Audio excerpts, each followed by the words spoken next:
here, you and I, right? We were here before some of our leaders, including the president of Ghana, they signed security partnership with the EU, right? The EU came to Africa and they are concerned about the security of Africa, right here. And they're trying to go through our leaders to sign security agreement, defense agreement. In their conversations, they care for Africa. They love the security of Africa.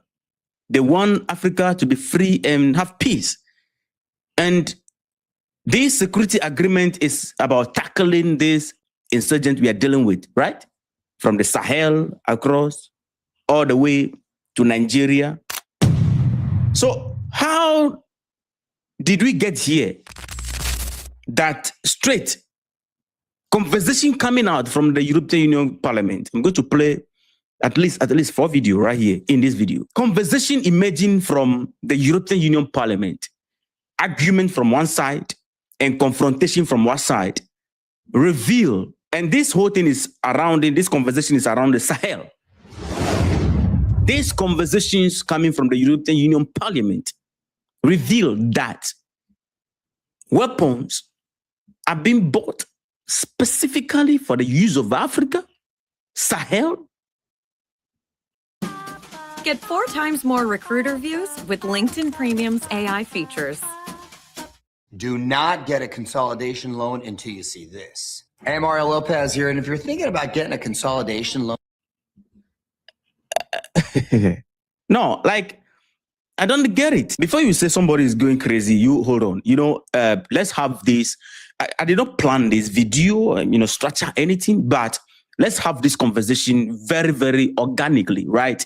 I want you to do something for me. First of all, like the video. Subscribe also. The best push you can give to this video is for this video to get to many people as possible. This is something that cannot be seen or heard by just few people. So please, do me a favor. Let's push this video. Let us at least have the highest like on this video so that we can push it. Because I don't get it. Somebody also need to help me in the comment section. There has been confrontation from the European Union Parliament and argument. The argument stemmed from Christophe Gomat. This is a French retired army general, and he is a member of the European People's Party. And his political focus, whenever he talk and his role in the parliament is focused on European defense, industry, and foreign policy. Then confrontation came from this man right here. His name is Marc Botenga. He's a Belgian member of the European Parliament representing the left group. When you follow the European Union Parliament procedures, you realize that he's very, very vocal, a critic of European Union foreign policy regarding Israel, Iran, and all that.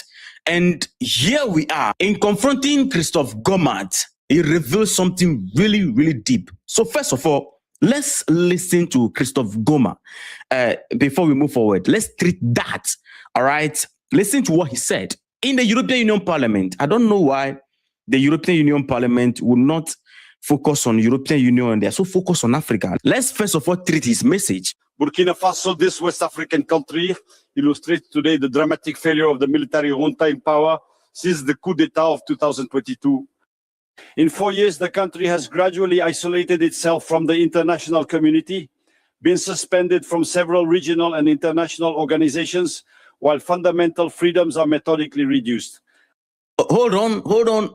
Let's keep something straight. When he said Burkina Faso isolated gradually itself from international community, do they think they are the only people who people can deal with? When you say international community, so long as Europe is not involved, then it is isolation. Russia is there. China is there. Turkey is there. I mean, Arab nations are there. You are the only people having problem, by the way. And he also mentioned that freedom of speech has been gradually limited. Practically, freedom of speech in Burkina Faso is under attack. Before we move on with this speech, Ibrahim Traore has something to say about this. Let's first of all listen to that, then we move forward with the rest of the conversation. Because I don't want us to miss anything. right? Is there freedom of expression in France? There is not. If you do not align yourself with the ideology of the authorities, they hunt you. On the TV set, there are journalists who are hunted over there. We saw that recently. Lately, the Claudia who have been expelled from the RFI, they are journalists, right? Journalists who have experienced, right? Yet they chased them out of that radio station.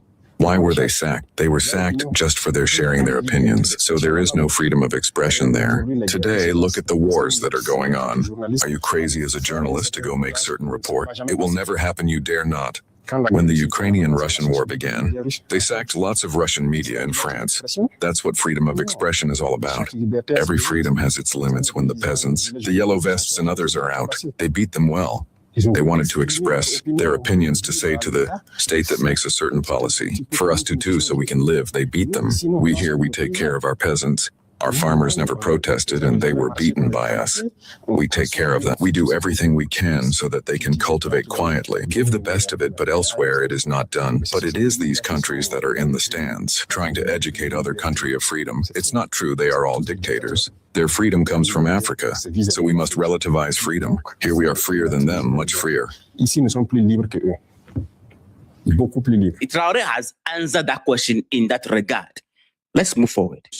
At the same time, the security situation has worsened. More than half of the territory is beyond the control of the state, and several million Burkinabe have been displaced and need humanitarian aid. After more than 10 years of fighting terrorism with the support of France and Europe, cut off from its former partners, Burkina Faso is sinking into chaos. It has become a sanctuary for Islamist terrorist groups and organized crime, posing an increasing threat to its neighboring countries, the most economically dynamic in the region, Côte d'Ivoire, Ghana, Togo, or Benin.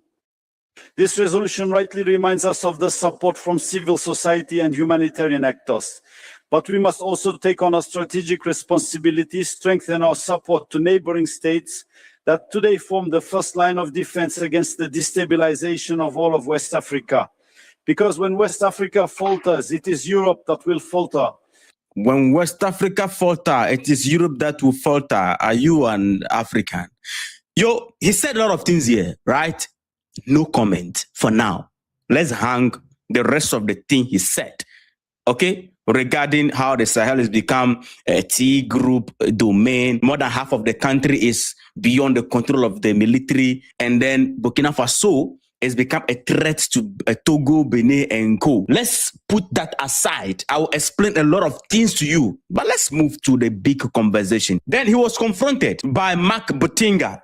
If I'm pronouncing it wrongly, forgive me, right? Now, this is what Mark has to say in regards to this, which brought a lot of questions. Please like the video for me. Very nice. It do not take anything. Yours is just a click, support. Then we move forward so that others can have access to it. Please, let's move forward. You're a bit upset about being expelled, about having been expelled from the Sahel, aren't you? Listening to some of my colleagues, especially the French on the right, and everything is starting to become a bit clearer in my head, because I wondered, in Belgium, in France, we continue to produce, to buy military equipment for billions of euros. It was specifically designed to be used in the Sahel, I thought. It's strange because we're told we need to defend ourselves from Russia, but we're buying this specialized military equipment for Africa. We're going to cut our pensions, our hospitals, our schools to do this. No. Yo. Listen to this part again.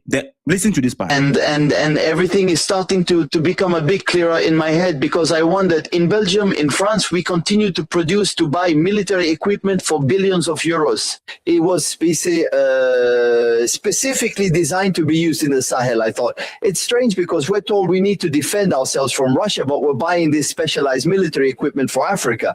We're going to cut our pensions, our hospitals, our schools to do this. He mentioned that they were told that they're supposed to defend themselves from Russia. So the equipment is about defense against, right? Because he mentioned defense. He was going to mention something else also. I found it strange. I wondered why. And I looked into it, and I understood that the Sahel region has actually established itself in recent years as one of the most important mining corridors in Africa. Burkina Faso is one of the largest gold producers in Africa, but it also has copper, zinc, manganese, and phosphate. But this show did la need orders.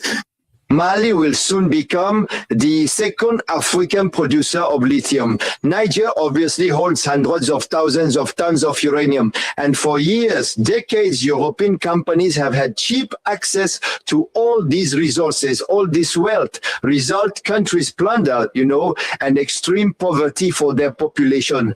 And now you're afraid of losing these accesses. But instead of always wanting to interfere with us, always waging war, because we saw with the destruction of Libya what that led to, let's rather help these countries with everything we can to support their sovereign development. Hold on. He mentioned something. And now you're afraid of losing these accesses. But instead of always wanting to interfere with us, always waging war, because we saw with the destruction of Libya what that led to, let's rather help these countries with everything we can to support their sovereign development. Instead of always wanting to interfere and always waging war. So what is the weapons for? That's what we're tracing, right? The moment Libya was mentioned, I got the entire point. You see, if it is about something that we say they are buying these weapons to go and help the Sahel fight insecurity, there shouldn't be a case where we are mentioning, Libya right here and talking about waging war, right? We shouldn't be talking about that. But he brought up this case. Now, when would these weapons when could they be used? Till the day the people begin to buy our narrative, just as they bought it in the time of Libya, and we went in there to interfere, to save the people from Khadafi, right? Are you getting the point right here? That is why European Union Parliament is coming always with this conversation. People are not buying it. After this, you hold on. I give you the space of 1 month. You are going to see, as the European Union raise this conversation, the media is going to carry something. Something is about to just happen in the Sahel, and then the media will carry to cause panic, right? To validate what the European Union is pulling out. The European Union that we are partnering with, this is what they have in here. It's crazy, right? Now, I found a particular clip. You see, I don't want to talk about this. I found a particular clip. Let me play that clip to you. Then we move forward. We cannot have Africa united or in control of its own resources. But neocolonialism was in part responsible for the coup because it exposed, the workings of international finance capital in Africa, actually gave charts showing the network of these big foreign companies that were exploiting Africa's resources. And that was probably the final straw in deciding this dangerous man has got to be removed. We cannot have Africa united or in control of its own resources. So that was a factor because it had such an impact in America. The American government immediately stopped aid to Ghana when that book was published, yes, and lodged a very strong diplomatic complaint, through their embassy in Accra. She is speaking about how the FCA book written by Kwame Nkrumah, Neocolonialism, the Last Stage of Imperialism. That book written by Dr. Kwame Nkrumah, they fear the book, and she's speaking in respect to that. Why Nkrumah need to go and da. So this, you connect it with the conversation coming from the European Union Parliament, a whole lot of things make sense right there. The day people begin to buy this idea that Burkina Faso, the people are being oppressed. The junta leader, as they call it, is suppressing the people. Just like Gaddafi, we need to go there, and that is where these new beautiful weapons that they are being bought, they are buying specifically for the use of the Sahel. Conclude the conversation yourself. Now, is our leaders aware of this? Is Mahama aware of this? Is the rest of the leaders, are you aware of this? African Union, ECOWAS, are you aware of this? Now, when you go to the message passed by this man right here, Mr. Gomat, Christophe, when he said the Sahel has become a threat to the rest of the West Africa countries, Togo and Ghana, it is completely not accurate, because Nigeria right here, if you are looking for a country where majority of the country, more than 60% of the country, is beyond the government control, is Nigeria. It is now on daily basis. Do you know why they are not talking about it? Do you know why the conversation is not about Nigeria all the time? It is because they are succeeding already. I mean, the goal is being achieved already. So we move to NATO. You see how France is pushing this whole thing and African leaders are all over Emmanuel Macron and all these things. Nigeria, practically every region right now is surrounded by the prodigal sons. So if something that the European Union is concerned about Africa is not Burkina Faso, why is it that in Burkina Faso, you people don't talk about this? Why are they not talking about the fact that since independence, 6%, since independence till Traoré took over, 6% of total road network was paved in Burkina Faso. 6% of the country's total road network. You can go and search it, my brothers and sisters. 6% over 64 years before chairman came on board. When you look at it, as the president came on board, leader of Burkina Faso, the government of Burkina Faso, why is the European Union not raising this issue and commending the government that they are committed to be, how do you call it, paving 3,000 to 5,000 kilometers per year? That is their target right now as they are running. Why is he not talking about the auto routes that they are building? Why is he not talking about the factories constructed and the job opportunities? Why is he not talking about the houses built for displaced people under the former government, the democratic government? Millions of people have been displaced. This man is now on the verge of, first of all, merging these people with agriculture, making sure that agriculture-wise they become economic independence, and then some of them are learning trade and they are building houses that they are going to live in for free. In Burkina Faso, it's not a joke. It's not something that we are just making. No, they are building houses so that these people can have, houses to live in instead of shelter. That is why they kick out all your NGOs who come there with the structure and put them in the structure and be taking picture of them. They will be in that rubber structure and then they will be taking money from all over saying they are helping them, and then the help is not reflecting on the ground. Yes, these things, reform going on in Burkina Faso. Why are they not talking about it? The power plant that Burkina Faso is building right now, a huge one, to make sure that there is electricity everywhere in Burkina. Why is he not talking about these things? You are in the parliament and then you came out with agenda. It's a very beautiful thing, good thing that this man was confronted right to the face. It means that there are people in the European Union Parliament who actually know the truth. But you know what? The media is going to carry the conversation champion or the argument champion by, how do you call it? What's his name? Christophe Gomat. Whether it's Gomat or Gomat, this media will carry his conversation and then use that as a statistic to put in their reportage, and then, the public will be confused. So until the people begin to buy this, they cannot use what the bots to be used in the Sahel.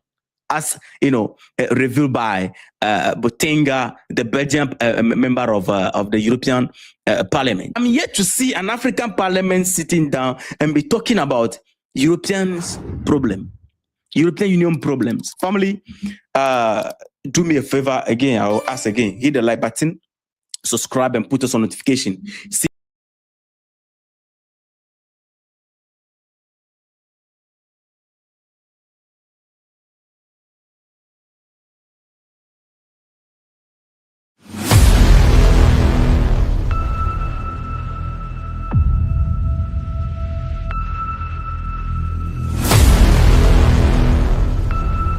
But everyone has a different story to tell.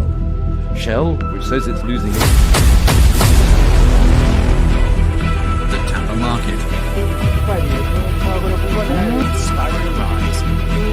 in Northeast Africa, precisely on the Horn of Africa.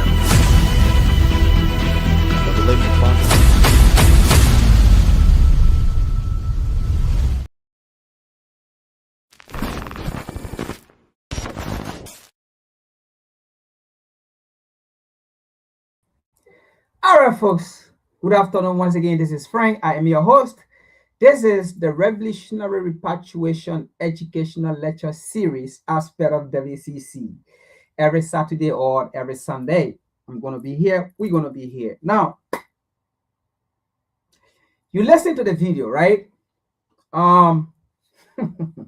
So interesting. Now, today's topic, it says, the enemies of Africa, which is NATO, If you didn't know that, the NATO nations are the enemies of Africa. The NATO's leaders are the enemies of Africa. Clear cut. No mission, what about that? By this time, Africans should know their enemies. By this time, the African continent should know who her enemy is. By this time, Black people, African people, should know who their enemies is or are. Now, the enemies of Africa, which is NATO, the enemies of Africa is NATO, right? That killed Khadafi and destroyed Libya. The European Union with their NATO nations that went and killed Khadafi and destroyed Libya. Today, Libya is destroyed beyond destroy. It is that same NATO nation, that same European Union, who have vowed to unalive the AES leaders. Now, Africans, Black people, we should stop making war. We should identify our enemies and let them know they are our enemies. All the NATO nations are the enemies of Africa. And these NATO nations are the devil and they are the demon. We should know that. No more making war to come. Oh, there's no. These NATO nations are the devil. These NATO nations are the enemies, are the demons of Africa. We're going to prove that today. This is WCC. We don't come here with opinion. We back anything that we say. All of these NATO nations are not friends to Africa. All of these NATO nations are not Africa friends. They are not, and they will never be. Now, as much as you may want to talk about peace sake, the minds of these people are desperately evil. The minds of the European Union, the minds of the European Parliament, the minds of the NATO nation are desperately evil against African people. It is desperately evil against the African continent. These people are devil, they are evil. They have no human feelings.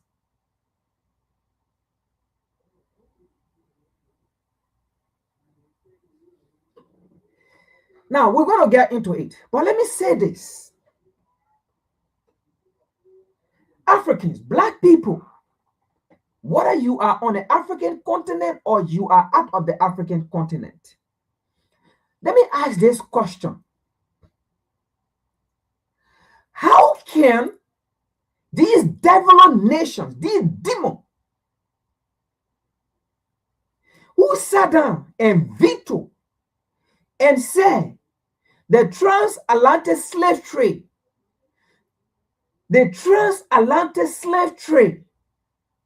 slavery, where these white folks, these European, these NATO nations that rape African women, Black women, that put them on sex plantations,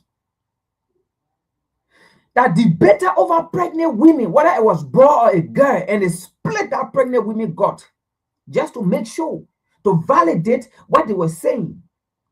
These are people who took Black babies and feed it to alligator as alligator bait. These people.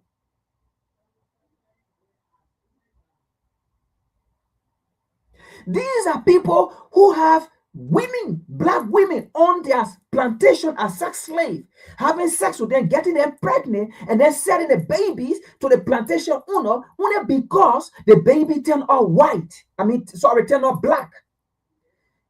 They sold their own sperm, their own baby to slave plantation only because the baby did not come out white. The baby came out mulatto or black.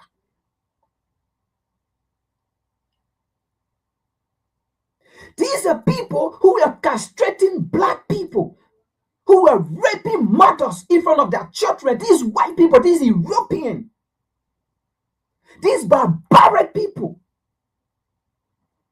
These are the people that sat down and said everything that they have did against black people. They never saw it as crime, and they vetoed it. They said, no, it is not a crime.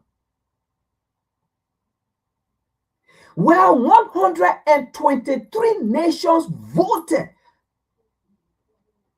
as the worst crime against humanity on this planet Earth. The European Union said no. America said no. Argentina said no. Israel said no. Let me ask you, then how can these people come out to tell us what human right is, or who violates human right, or who does not violate human right, or who is to define human right for us to tell us what is human right that we should live by? If anyone is to talk about human right, actually it's the black man. If anyone is to define human right, it is the black man, not white man. Let me say this. White man does not have the capacity or the guts to tell any black man about human right, what human right is. We black people can stand and beat our chests and define what human right is to the white man and tell the white man to honor what we are saying, not the other way around, because white people are disgusting, especially the European Union, the European Parliament, these NATO nations, they are disgusting.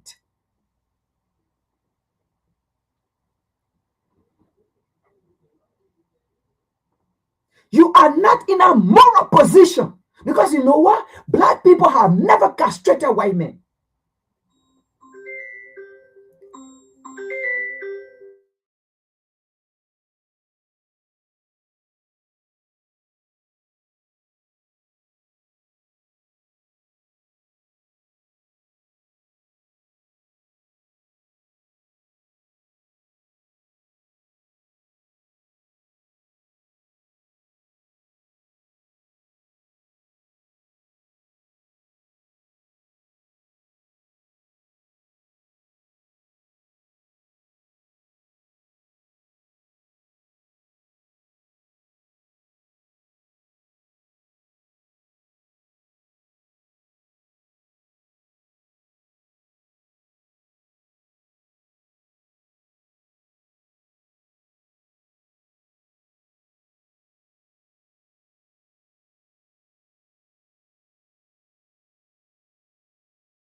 Sorry about that, folks. Yeah.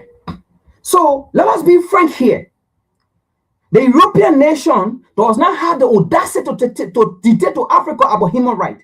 The European nation does not have the right to tell African people about what human right is or about what governance is. If the European Union so loved Africa, look at Libya. It was the same NATO, the same European nation, the European Union that destroyed Libya today. It is the same NATO, the same European Union that killed Khadafi. Look at Libya today. The same NATO, that European Union, that NATO that gave ammunition to the Arab Spring to destroy Libya, to kill Khadafi, along with the United States military. Look at Libya today. Are they the one to come and tell us what human right is or what freedom is? Now, you know, for those of you that watch the video, we're going to get into this. The Crystal Gomo, that idiot, Crystal Gomo, that idiot, that animal, that devil, that demon, he made a statement that in Burkina Faso, millions of people are being displaced. Where is the data? Where is that video of the millions of Burkina Faso that are being displaced? Where is the video of the million of the Burkina B who have been displaced? Look, at this time, we don't need any white man to speak for Africa.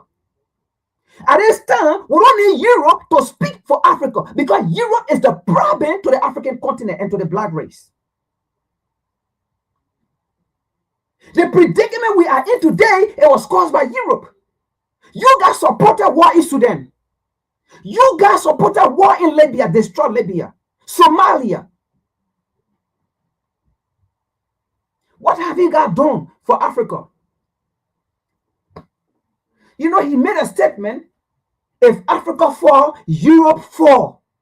No, it is the other way around. We are already fall. We are fall already. We are trying to wake up. We are down already. We are trying to wake up. And the truth is, what you should have said is this. If Africa rise, Europe fall. You think we are going to take that bullshit narrative of the European Union, of white people, of Europe? You guys are the devil. You guys are the demon. We know now. You are Africa's greatest enemy.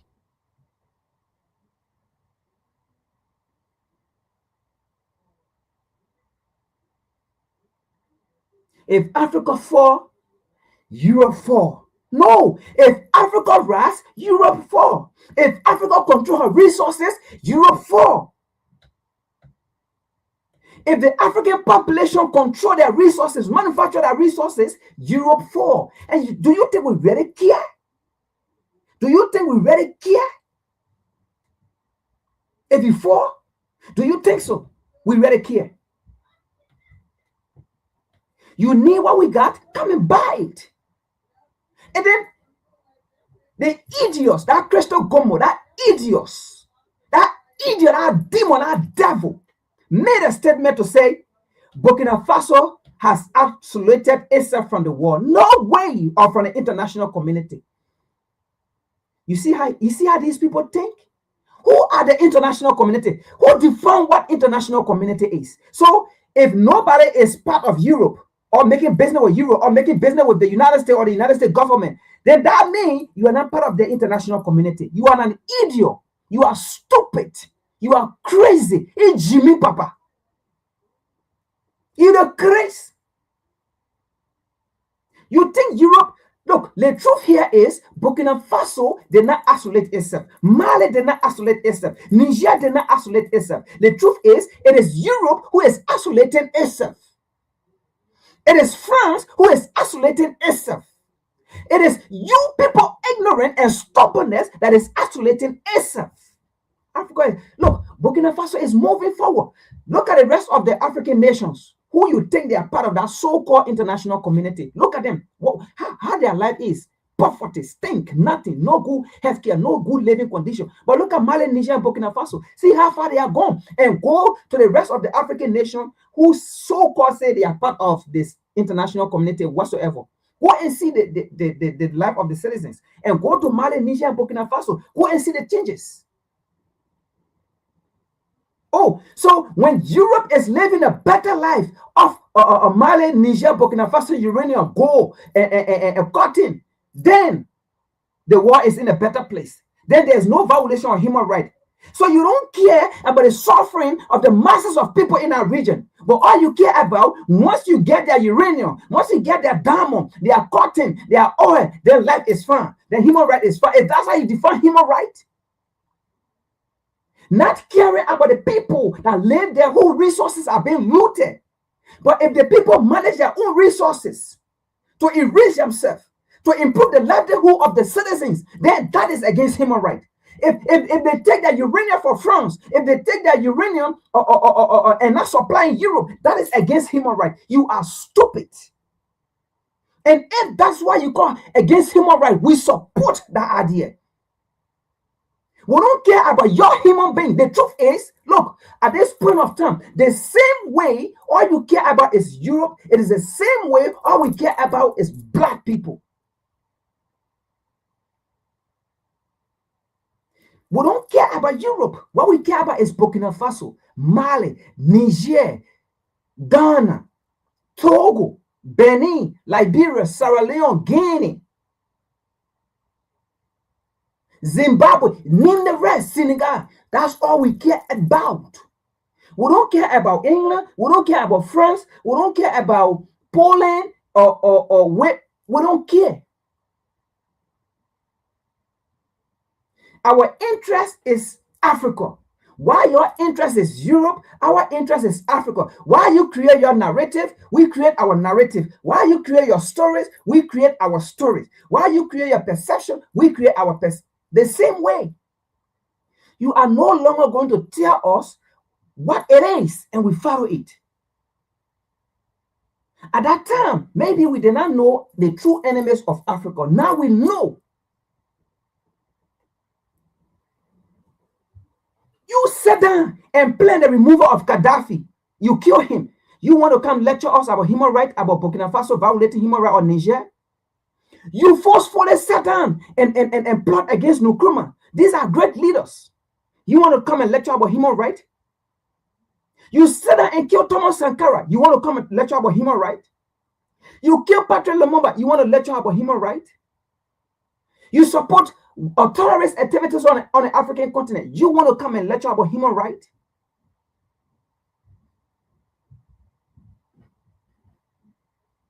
You said no nation should sell ammunition to the African continent. You want to come and lecture about human rights, but at the same time you support the terrorists. You want to come and lecture about human rights? You create all kind of diseases, HIV, Ebola, everything safely. TB, you take it on the African continent and inject it in people. You want to come and lecture about human rights? Bioweapon, you create these things just to depopulate the African masses. You want to come and lecture about human rights? You the crazy, you the stupid. Jimmy Papa. You think we are going to take that narrative of the white savior complex? We are done with that narrative of the white savior complex. You are not God, you are not angel. The truth is, you are the opposite. You are what the Bible speak of, that you are the devil. You are synagogues of Satan. You are the enemies. And he said, we should be careful of you. You sit down and kill Khadafi. You destroy Libya. Today, that has spread on the African continent. And you want to come and lecture about human rights when the Libyan oil are being looted. Today, the billions of dollars that Khadafi left behind, where is it? Have you taken out billions of dollars to the Libyan people? But you have it in your comfort zone. Maybe you might be even be distributing it for scholarship towards your people, your citizens. Who knows? You want to come and lecture about human rights. Look at the war in Sudan. Why can't you go to Sudan? But you want to lecture about human rights, about leaders that are fighting against the same terrorists you are funding with your taxpayer money. And then you want to come and lecture about human rights. Do you really love African people? You don't. You never love us, and you will never love us. Because if you love us, you will work with Mali, Niger, and Burkina Faso. But to say those people are committing heinous crime against human rights, who are the human rights? Are you human? Are you guys human? The European Union, are you human? You guys are not human. You guys are devil. You guys are not human. We don't classify you guys as human because of your attitude. Oh yes, let's look into something here. You know, let me show something first. Let me show something here.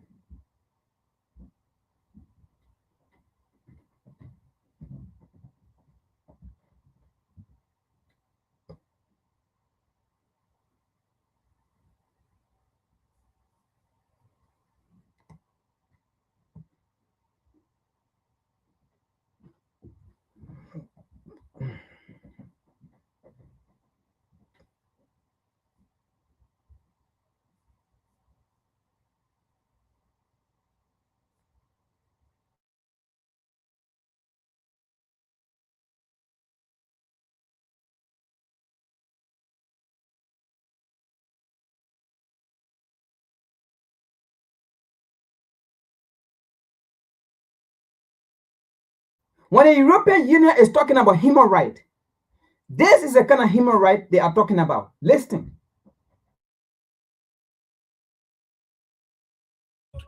He was building one currency for all of Africa. No US dollar, no French franc, just African gold. France sent a memo to Hillary Clinton. It named the gold dinar as the primary reason for military intervention, not human rights, the currency. That memo is real. It was released under the Freedom of Information Act. It's on the State Department's own website right now. NATO bombed Libya for 7 months. Gaddafi was captured and killed on camera. The gold disappeared. Libya's central bank was one of the only banks in the world without Rothschild control before 2011. It got one within weeks of his death. Before he died, Gaddafi said, "They are coming for me because I tried to free Africa from financial slavery." The emails say he was right.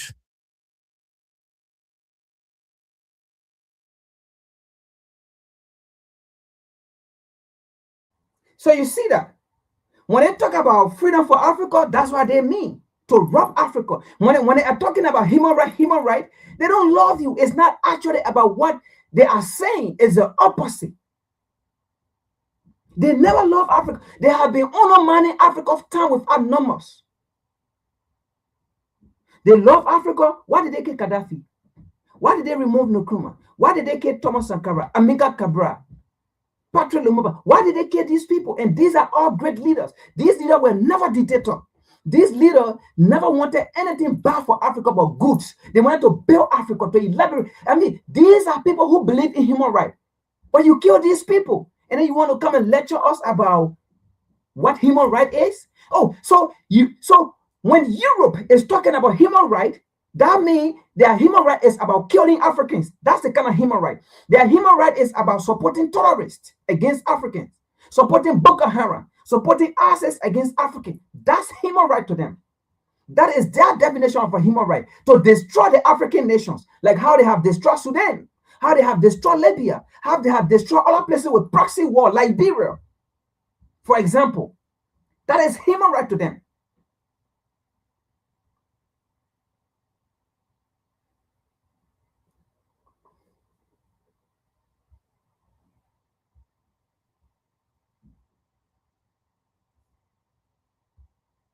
This is another human right. Look here. This is what they killed Thomas. They also killed Thomas Sankara for. Listen to this. What Thomas Sankara said here. They killed him for this. So this is human right, right? Europe. This is human right. The food that we've received, unfortunately, instead of helping us to develop, has kept us in a beggar mentality. Every day, we hold out our hands to ask for food. That is bad. Secondly, food aid means that our farmers who could have produced can no longer produce, because when they produce, they can no longer sell. It's the surplus from farmers in other countries that is brought here. We are asking for something else. Those who really want to help us can give us plows or tractors, fertilizers, insecticides, hoses, watering cans, dams, boreholes. That is food aid. But those who bring us bags of wheat, millet, corn, or milk, they are not helping us.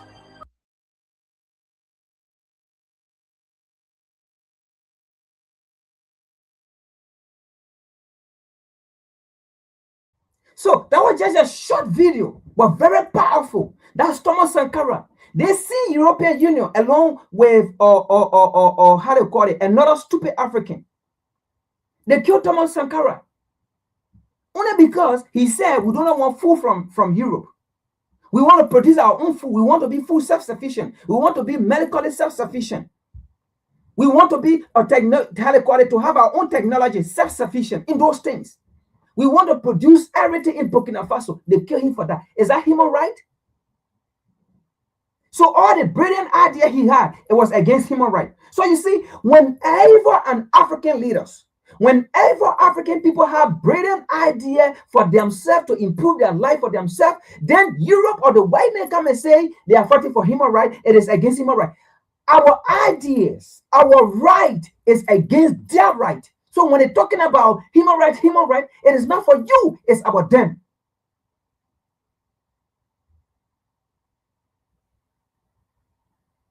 These are people that kill our leaders, our great leaders.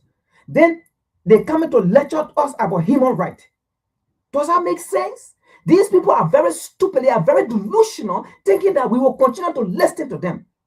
Are you people hallucinating?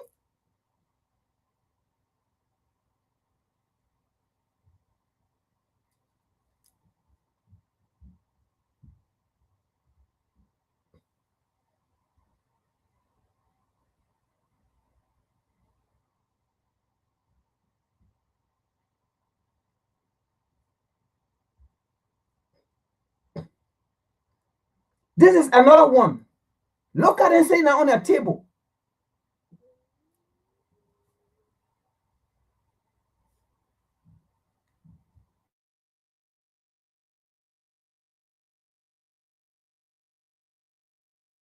Traders, so that the slave trade could succeed in Africa.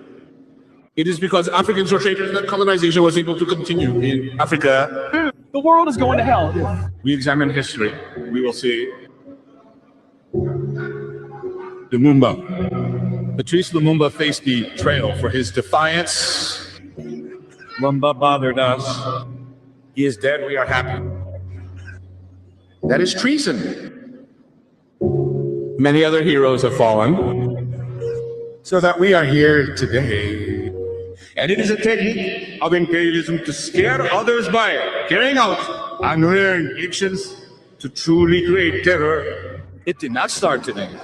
And they used it to eliminate many other people who dared to stand up to him. And I think Thomas Sankara is a good example. If you're afraid, you'll be coward and a traitor. Never be afraid. The fight must continue. Africans were traitors so that the slave trade could succeed.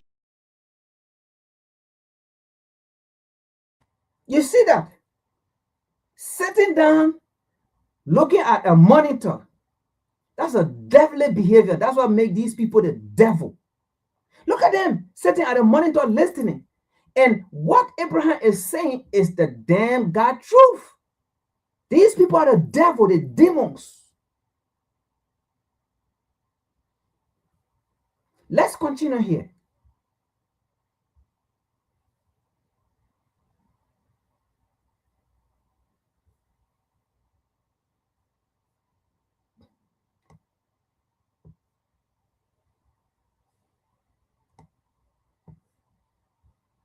They control the military-industrial complex, the news media, the music industry, Hollywood, big tech, big pharma, and all the big banks and central banks around the world. They control the ultra-processed food industry, specifically designed to make us all sick. They own and control all the smut and filth used to subvert Christian society. They were responsible for both world wars. They were responsible for the attacks on 9/11. They were responsible for the COVID pandemic and the poisonous injection that they falsely labeled a vaccine. They were responsible for Jeffrey Epstein and the child sex ring operation that was used to control U.S. politicians, celebrities, and billionaires through blackmail.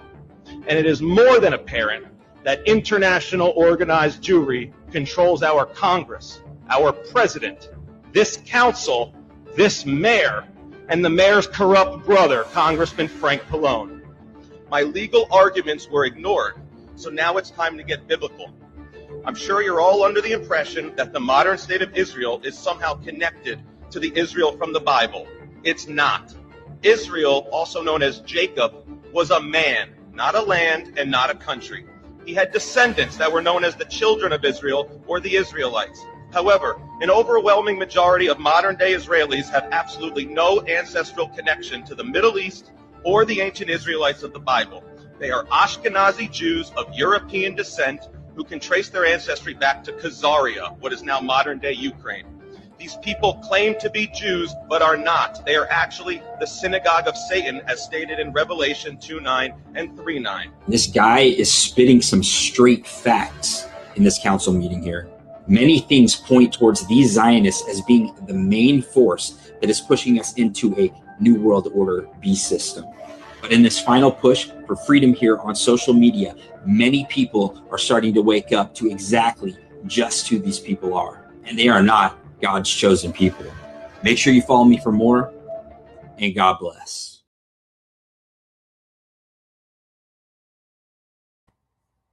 So how can we take instruction for these people? Synagogues of Satan. These are the demon. These are the devil. These NATO nations, they are devil, they are demon. And the truth is, sometimes it is hard to say because black people, we don't want to, you see, black people, right?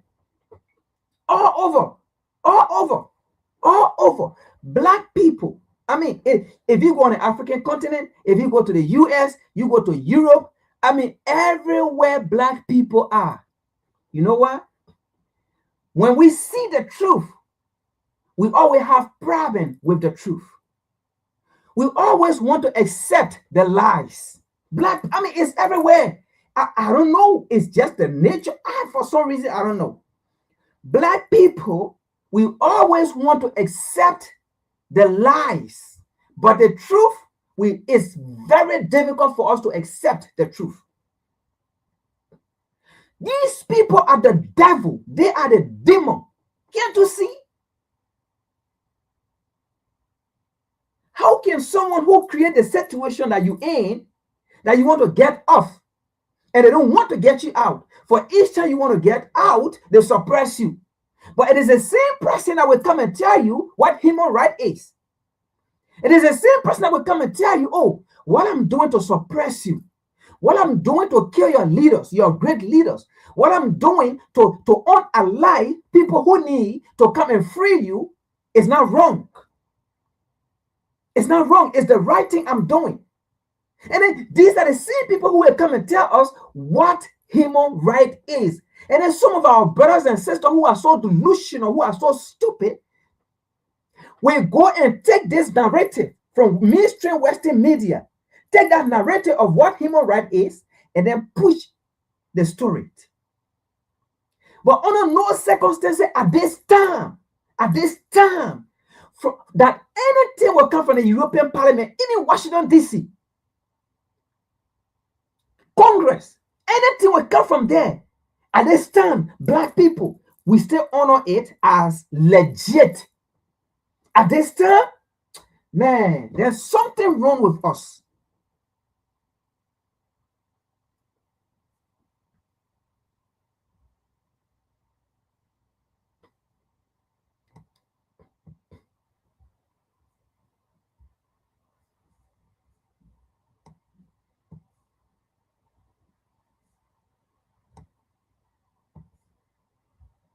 We lied about Iraq. We lied about Afghanistan. We lied about Somalia. We lied about Libya.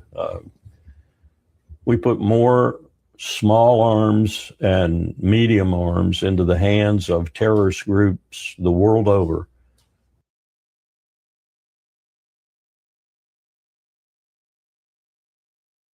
We lied about Vietnam. We lied about Iraq. We lied about Afghanistan. We lied about Somalia. We lied about Libya.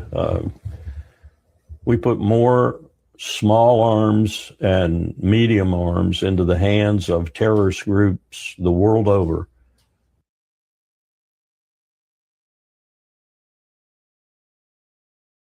So you heard that. We lie about Libya. They lie on Khadafi. So look, Africans, how at this time the white man, Europe, will stay together and come and tell us about Mali, Niger, Burkina Faso, what they are doing is against human rights. Then we believe them. These are people, and I'm saying it. So we will believe them after they destroy Burkina Faso, Mali, and Niger, which of course, God forbid, is not going to happen. After they kill Abraham Traore, which of course is not going to happen, God forbid. After they kill Tiani, which of course is not going to happen, God forbid. After they kill Semi Goita, which of course is not going to happen, God forbid. After they do it, right? Then another 5 or 6 or 7 or 10 years pass by.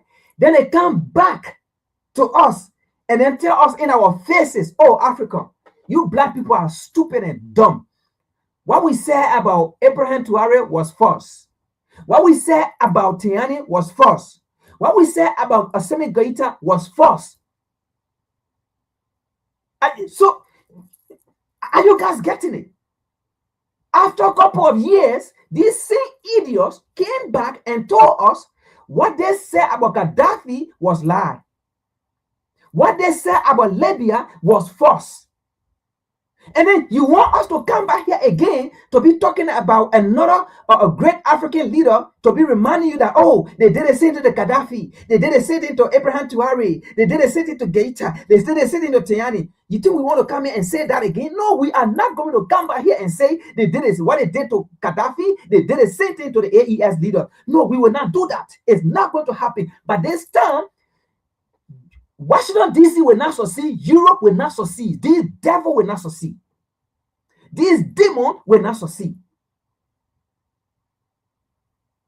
That's the same narrative they are coming with again.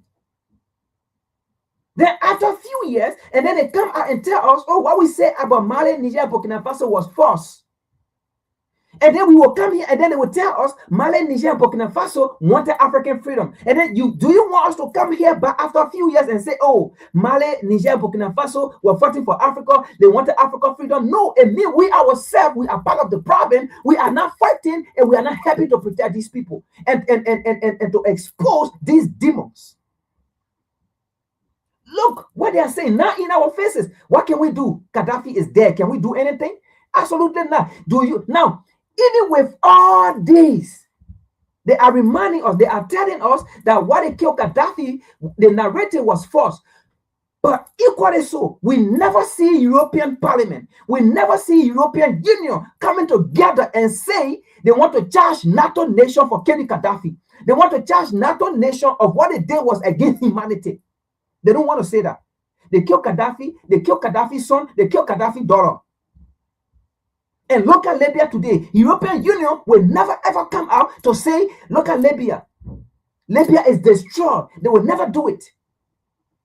But these are the people that want us to believe that when they come to speak about human rights, we should believe them about their term and definition of a human right. Are you understanding? Are these people think we are so dumb and stupid now? Maybe we were in the past. We were maybe in the past. But this time around, your dumb days are at hand.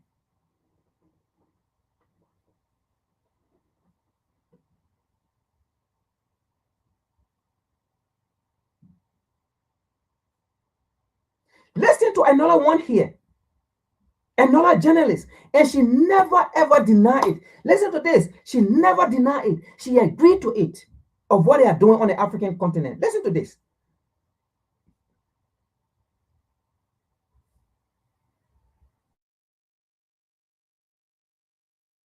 Remember, Al-Qaeda and all this extremist group has been funded directly by the United States and the Zionist regime in Israel.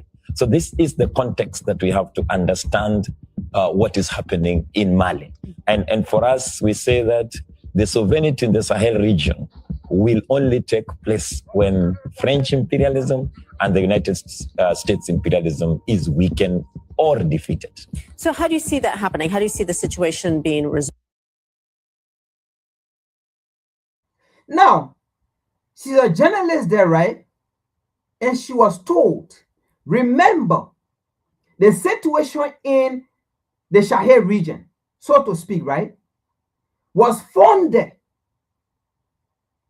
by you people. The Boko Haram, the ISIS, the terrorists was funded by you people. She never denied it. And then she said, and then the guy said, the only way, I'm just paraphrasing it, but I'm going to play back so you can listen. The only way the Sahel or Africa can be free is to get French imperialism out, European imperialism out, these Westerner out. And then that's a strong statement that was made that you people are the one funding the terrorists. And she never asked this person that, oh, you know, where's the evidence or whatsoever, or to defend herself, right? Or to defend her country, or to defend her continent. She never did it. But you know what she said? So how are you going to do that to get us out of your continent or out of your nation? So that means she actually agreed that what he said, that these Westerners are the one funding the terrorists, is true, even though it's true, like the previous video we watched, right? That white guy said, they are the one that gave all these weapons to the terrorists. You heard it. And then there's a journalist sitting here interviewing this man, and the man is telling us, you people are the one that funding the terrorists. And she never denied. And then the guy said, the only thing we can do is to get you guys out. She never denied. And then she said, but then how are you going to do that to get us out? So that means she agreed that they are the one funding the terrorists.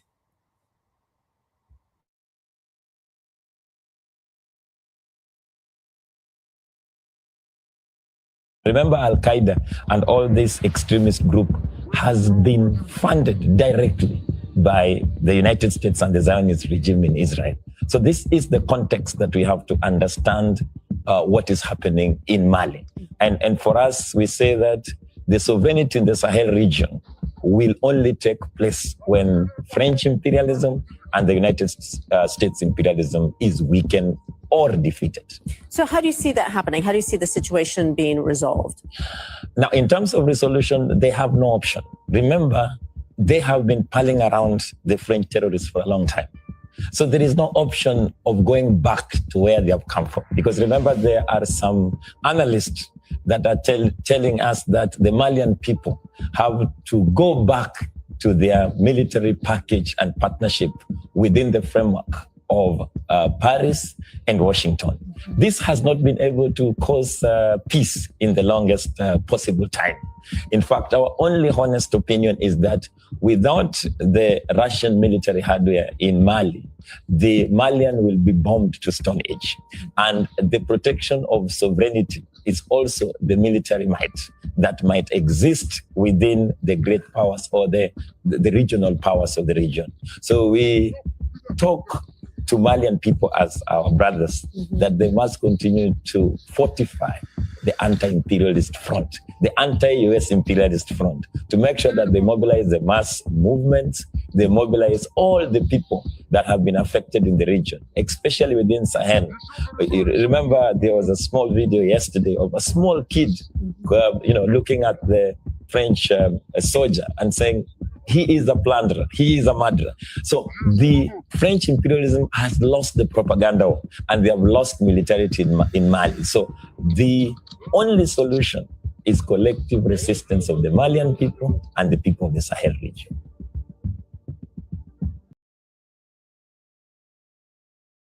So you see that, right? So her concern was, okay, yes, we are funding the terrorists. Yes, we are funding the Al Qaeda, the Boko Haram. Okay, but her main concern was, then what is the solution? What are you guys going to do? Because she wants to know the solution so that she can take the solution back to Washington, D.C. Because she sat down in front of this guy, and the guy told her, the terrorists, the Boko Haram, the Al Qaeda, the ISIS are funded by the United States government, are funded by Israel. Okay, are funded by you people. So the only thing we can do is to get you guys out, right? So her concern was, okay, I agree, we're doing all these things, right? But what is your solution? Basically, you listen to the video, you see it. You see it? She never denied what was said. She never denied it. She agreed to it. Okay, then what are you guys going to do? Okay, what is the solution? And the guy gave her the solution. And so what she was there for was to get the solution and then come back to Washington, D.C. and get the solution to Washington, D.C. and then tell Washington, D.C. this is what they said they are going to do. Take the solution to EU, to the NATO nation, this devil, this demon, and tell them this is what they said they are going to do. Do you see?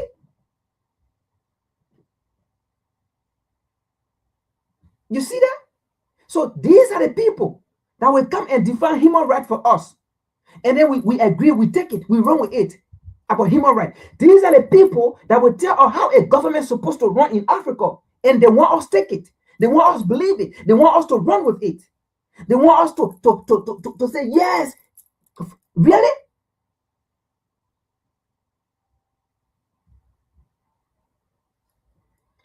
Let's continue.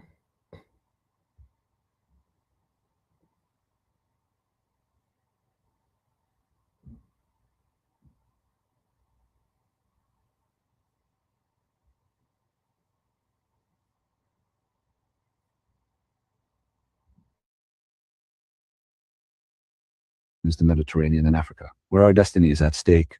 And so we French have constantly tried to involve Europeans in this awareness of the need to act collectively in Africa and the Mediterranean. And I am absolutely sorry to see the failure of our commitments. And I think that in any case, we will have to ask the question again. It is simply unconscious. And so I think that this common interest should one day make Europe decide to act as a political entity that will defend its own interests, including by means of the commitment of its armies, Europeans, the Mediterranean and Africa, where our destiny is at stake. And so we French have constantly tried to involve Europeans in this awareness of the need to act collectively in Africa and the Mediterranean. And I am absolutely sorry to see the failure of our commitments. And I think that in any case, we will have to ask the question again. It is simply unconscious. And so I think that this common interest should one day make Europe decide to act as a political entity that will defend its own interests, including by means of the commitment of its armies. So you heard that. That's a French guy. You heard what he said. Europe interest is at stake because of Africa trying to rise. Because Africa have understand the game of the white man, understand the game of Europe, understand the game of the Western or of the West. Africa have understand the lies. Africa have understand that these people are the devil. These people are the demon. Africa have understand the game. So now Africa is taking her place, her position. Now Africa is saying, no, we don't want this. So now Europe interest, the Western world interest is at stake. So now they have to come together to mobilize the European army. Listen to this. Now, some of you stupid and dumb African leaders, we play some of these things for it to reach to you people, especially how they call it, this idiot of a president called William Ruto. Especially this idiot of a president called William Ruto. We play these things so that people like William Ruto can see it. This is not a disrespect to him, but these are the people that are creating a problem on the African continent. These are the people who are the problem on the African continent. And we play some of these things so that they can see it. People like William Ruto can see it. They see a warning with Macron is not in Africa's interest. Coming to the White House and Joe Biden putting you in a presidential seat, where you sit down at a seat of the higher office of the United States government, is not of any help to Africa. You are just like a slave, like in the 18 or how they call it, or 20s, when they called Adam Smith to the White House. They are economists, and it was asking him, how can we do to treat these slaves so that they can rebel against us? And that's the time Adam Smith came out of that theory that was used on William Ruto. This is why history is very important. This is why we need to learn. This is why we need to read. So Biden applied that same theory from 1821. He applied it in the 21st century. Why? When Biden was in power, you know the time recently, before Trump came in. You getting me? So that theory that Adam Smith came with in 1821, Adam Smith told Congress, the only way the slave will not rebel against you, the only way the slave will not know, say that you hate them, the only way the slave will not identify you that you are the enemies, you are the devil, you are the problem, the only way the slave will not identify that, the only way the slave will be productive, because that's what the slave was for, to be productive. The only way the slave will be productive is to recognize the slave. And then Adam Smith said, in a meeting with Congress, 1820s, if it costs you to sit on a king's table while the slave master and the slave will sit on the same table to drink, to break bread, and eat on the same table, do it. If it will cost you for the slave and the slave master to sit in the same church, on the same pew, on the same land, and not a slave sitting at the back and the slave master at the front. If it calls for the slave and the slave master to sit on the same pew in the church, do it. Even if it costs you for the slave to go and stay on the pulpit and preach to the slave master, do it. Because if you do that, the slave in his mind will think he's a free man. The slave in his mind will think you are now equal to him. The slave in his mind will think he's part of the decision making. But now, known the reality is, you just finding a way for the slave to be submissive. You just finding a way for the slave to be productive. You just finding a way for the slave not to rebel against you. You just finding a way to have your own way. When you speak, the slave obeyed. You are looking for an obedient slave, not a rebellious slave. That was Adam Smith's theory in the 1820s. And the reason why they call Adam Smith in the 1820s to do that was the time they were finding a way to take the rebellious slave out of the United States to Africa, to then Liberia. That was where they carried the rebellious slave. The rebellious slave were the slave that rose up in the 1820s with coup to go and assassinate James Maroon in Richmond, Virginia. Our history is so good. They cannot lie to us. And that is why we can beat our chest anytime and tell anybody we want to debate. When it comes to the issue of Liberia, we want to debate.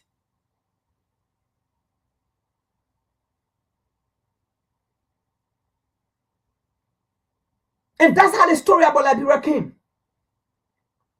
And Adam Smith, in a meeting with the United States Congress, told them what to do even when they are taking a slave to Africa, today Liberia.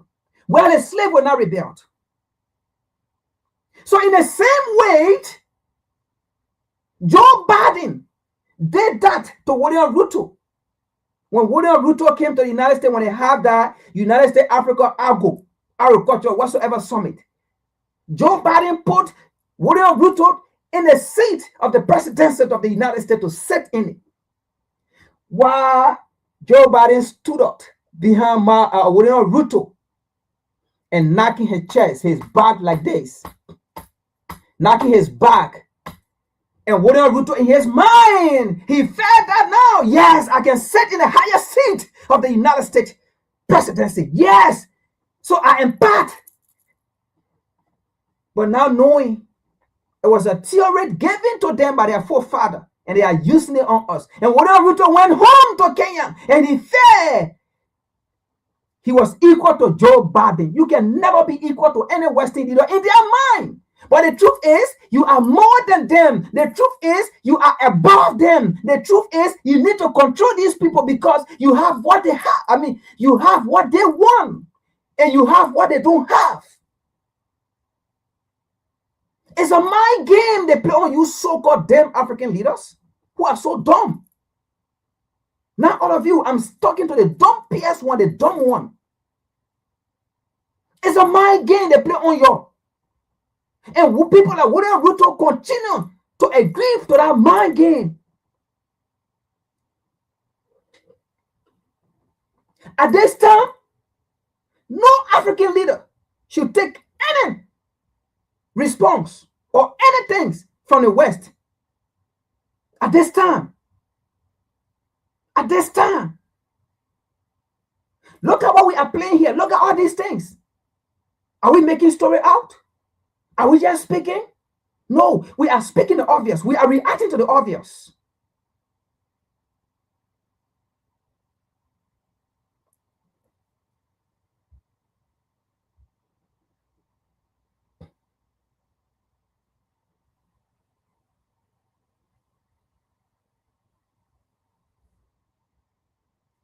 Now, the video I just placed, right? The guy who said Europe interest is at stake. And then he said, what they need to do now, because they have tried all means, what they need to do now, that was France. What they need to do now is to get to Europe. If it will cause them to mobilize army to go and fight Africa for their interests. What interest Europe have in Africa? They are miles and miles and miles and miles away, not even close. In fact, Africa is just different continent and Europe is another different continent, miles and miles away. They don't even share border. They don't even share common interests. The race are not even the same. The color are not the same. The climatic conditions are not even the same. Nothing. They have nothing in common. So what is that interest that they are going to fight?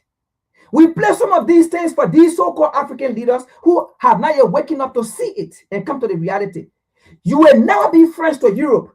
You will never be friends to any European leaders. Never. It will never happen. No. It's not that we are the one holding back. No. It's not that we are the one who want it to happen. No. But we are just speaking the obvious. In their mind, it will never happen because the day it happened, that means they fall. So in their mind, it is something that's never going to happen. So we are speaking their mind. We are speaking how they think. So we not the one that have the problem to say, oh, Europe and Africa will never come together. No, we are not the one having a problem or just because we are saying it. We are saying it because we understand them now. It will never happen. We can never ever come together. Don't get it twisted. It will never happen. So that French guy, he said, their interest is at stake. So if they need to mobilize to put a European army together to go and fight and destroy Africans. So how can these people come and tell you about human rights? You agree to it when these are people who are plotting your demise to come and kill you, to come and unalive you, to come and drum biscuit and drum bomb on you. So now you see, they then now go to the European Parliament. Watch this and see the plot the European Parliament is doing against Africa. This is not just Mali, Niger, and Burkina Faso. This is the African continent.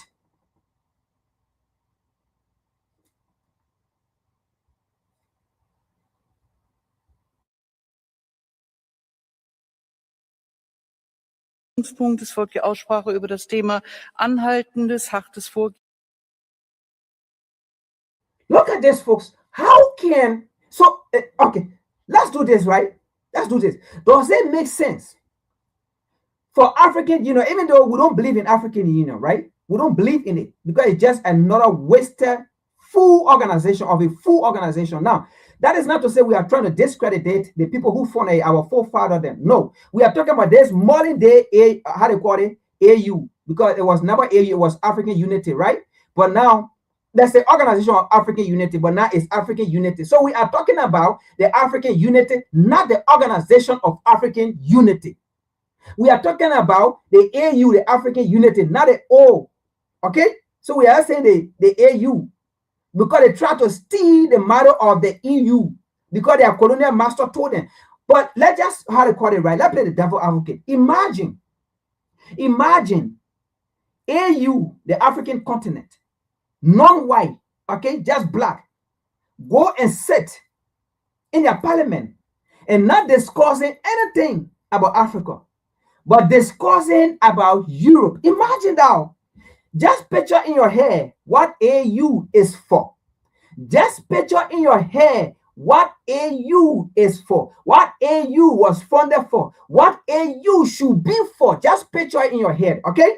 Now, put this, okay? Put it this way. Then now, AU go and sit, right? And be talking about Europe. How they want to do this to Europe.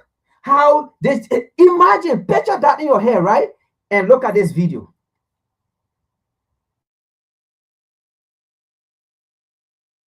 Gegen den zivilgesellschaftlichen Raum und die Grundfreiheiten in Burkina Faso. Und ich gebe zunächst Christophe Gomard das Wort. 1 minute, please.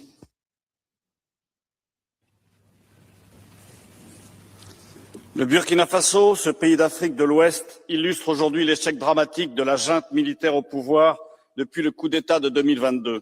En 4 ans, le pays s'est progressivement isolé de la communauté internationale, a été suspendu de plusieurs organisations régionales et internationales, tandis que les libertés fondamentales y sont méthodiquement réduites. Dans le même temps, la situation sécuritaire s'est aggravée. Plus de la moitié du territoire échappe au contrôle de l'État. Okay, I'm going to skip it to the next speaker, right? But basically, all of them, because imagine the video we play, right? The French guy said, European interest is at stake. What Europe need to do is to mobilize, and he said it will come to a point we have to mobilize the entire European army. They did that with NATO. They mobilized the European army, NATO, right? They went to Khadafi. That's the same thing they are saying here, that they had to again regroup to mobilize the European army, NATO, along with the US, because that's what they did. They killed Khadafi and destroyed Libya. It was NATO. These are the same people, right? Now, what they are saying here is the whole Europe need to come together. The same way they did it with NATO and remove Khadafi in the interest of themselves, right? They need to do the same thing. So that's what he's saying here. Okay, and then how Burkina Faso is against human rights, how the joint leader, XYZ, and blah blah. That's what he's saying here. You watch it in the first video, so I don't want to play the entire thing to make it, because he's stupid and dumb, he's idiot, he's devil, he's demon, and they will never succeed. Now look at the next speaker. Just look at the next speaker.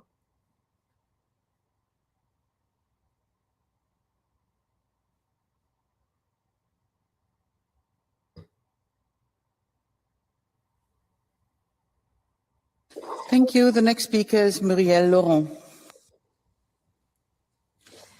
Merci Madame la Présidente, Monsieur le Commissaire, chers collègues. Une société civile libre est primordiale pour tout État. Elle agit comme un garde-fou contre les abus de pouvoir et donne une voix aux citoyens. Mais au Burkina Faso, cette voix est méthodiquement réduite au silence. En quelques mois, plus d'une centaine d'organisations de la société civile ont été dissoutes, des centaines d'associations suspendues. Des journalistes et des médias sont réduits au silence, des étudiants arrêtés pour avoir critiqué le régime. Okay, so the same thing again, right? So we're going to skip it to the next speaker. I'm not going to play all of these idiots, these demons. But listen to this. I'm just like I said, right? Just picture the AU and know what the AU is for. All right. So just say these are African people, these are black people, went to AU and start talking about EU like this, how they want to remove EU government, how they want to remove the French government, they want to remove the British government, they want to remove the Polish government, the Swedish government, the Norwegian government. Just put that in your head. You Africans, some of you Africans will be the one to even come and say, but well, why are you guys so concerned about Europe removing this government? Why are you guys not concerned about how to build African resources, and y'all leave Europe alone? You people will be doing the same thing, right? But this is Europe here. See what they are doing here. These are the people that colonize you, enslave you, castrate you, kill your leaders. These are the people that killed Khadafi. These are the people that say Africa will never rise. Because 1884 Berlin Conference, their forefathers said it, and they are going by the script their forefathers wrote. Their forefathers said, our children, the message should be passed on to them that Africa and her descendants will never rise. That was the last statement of those idiots, those demons that sat down in the 1884 Berlin Conference before they went to devour Africa. That was what they said. And their descendants are going exactly by what was left behind for them. So you see here, all of them, you see, any women, all of them, look at her, she's a woman. She's a woman, but they all acting that they are blind, they're not seeing the development, okay, the improvement going on in Mali, Niger, Burkina Faso. Say they kick the French out, say they kick the American military out, say they kick all these foreign fashion out, say they kick their social media or their media that was running fake propaganda, say they kick them out. Look at how the people are uniting. Look at how the people are uniting. The people are working together for their own common interest and common goal. Unlike when they were there. But they are acting and they are blind. So you see here, right? So all of them, they gang against Africans. Because what Mali, Niger, Burkina Faso are fighting for, they are fighting for Africa. They are not just fighting for Mali, Niger, and Burkina Faso. Let's continue. So you see what? So it's the same thing, the same narrative, all of them. All right? Let's get to the next one.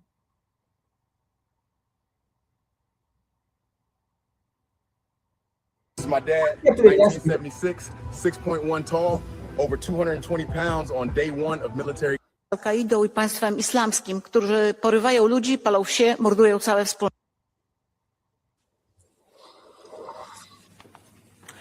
Mówimy dziś o Burkina Faso, państwie, które płonie, podpalone przez dżihadistów powiązanych z Al-Kaidą i państwem islamskim, którzy porywają ludzi, palą wsie, mordują całe wspólnoty. Do tego brutalny terror państwowy realizowany przez juntę wojskową wobec własnych obywateli. Pod płaszczykiem walki z dżihadem niszczy się wolność. Rozwiązano partie polityczne, organizacje społeczne, dziennikarzy. So again, these are people who are saying they are speaking for Africa, but they are speaking the language that no African leader or how they call it, no. They are speaking for Burkinabe, but no Burkinabe can understand even the language they're speaking. Can you imagine this? Can you imagine the audacity of these people? These are people who are speaking a language that even the Malian cannot understand. These are people who are speaking a language that even the Nigerian cannot understand, African cannot understand. So what she's saying, what she's saying, right?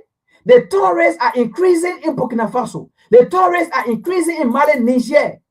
The terrorists are increasing. Now that those places, they are the terrorist hubs. But she forgot to mention who support the terrorists. She forgot to mention who fund these terrorists. She forgot to mention when the terrorists got shot, when they are shot at, when they are wounded, where these terrorists are taken for treatment and then sent back to Africa to fight for them. She forgot to mention that. You see these idiots? You see, these people are the devil. These people are the demon. These people are Africa's enemy. You see that? Skip. Let's go to the next speaker.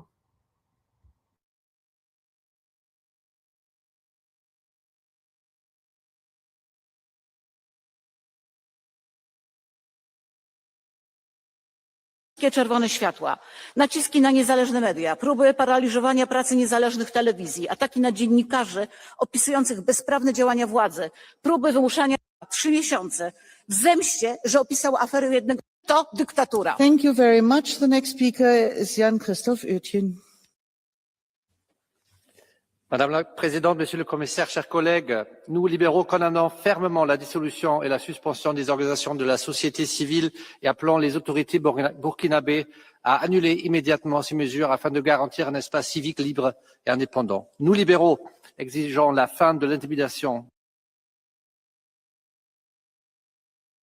Again, they say it, you see. So all of them, they gang up on Africa. Like I said, imagine the AU, African Union in Africa.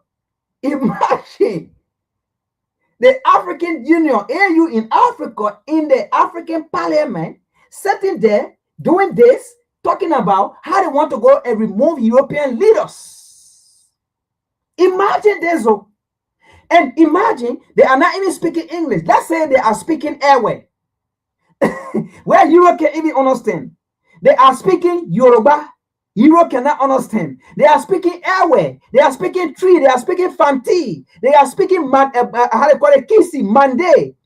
Okay, Madengo. They are speaking these African languages that Europe cannot even understand. Imagine how stupid and dumb these people sound.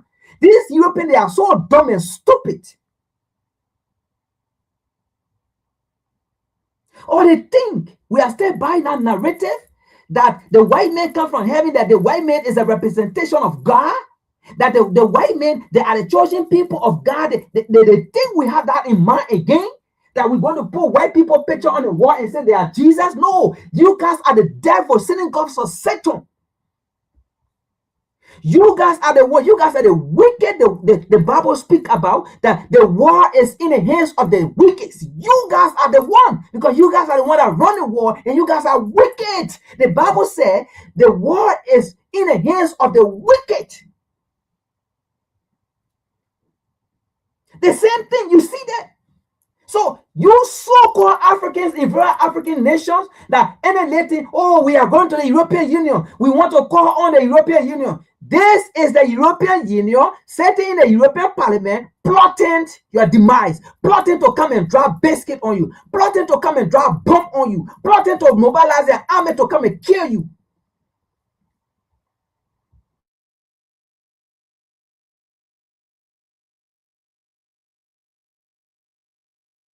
Let's go to the next speaker.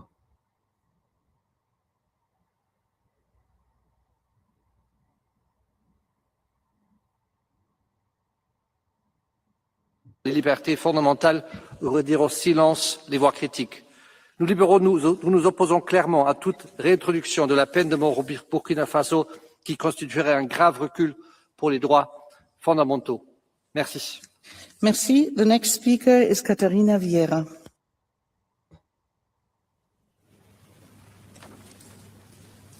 Colleagues, today in Burkina Faso, critics are silenced, journalists disappear, political parties are dissolved, civil society organizations are suspended, human rights defenders, judges, students, and opposition figures face arbitrary arrests, enforced disappearances, and intimidation.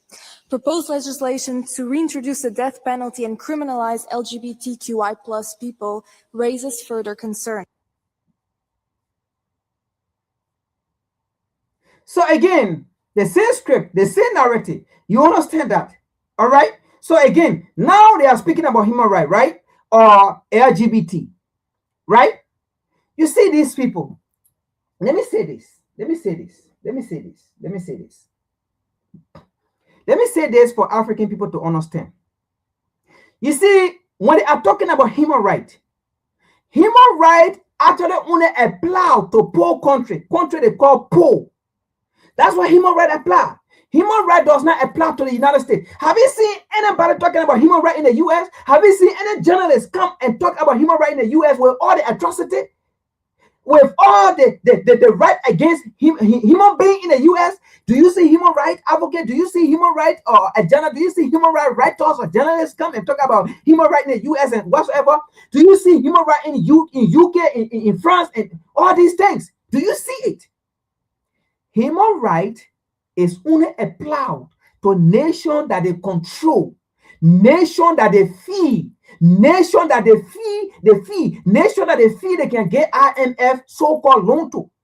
Human rights only apply to those people. It don't apply to the US. It don't apply to UK. It don't apply to France. It don't apply to none of these people. None of these colonial, how they call it, a nation, a colony. It don't apply to them. It applies to the colony. It applies to the slave nation. It applies to these people, the soft species, the soft human being. Sorry to say this, but that's how they view you. You like it or not, that's your business. As long as you continue to be subject to these people, that's how they view you. And as long as you continue to be obedient to these people, that's how they view you as soft species. As long as you continue to say yes, sir, as long as you continue to be obedient to them, that's how they view you. Sorry to say it, but you are soft species.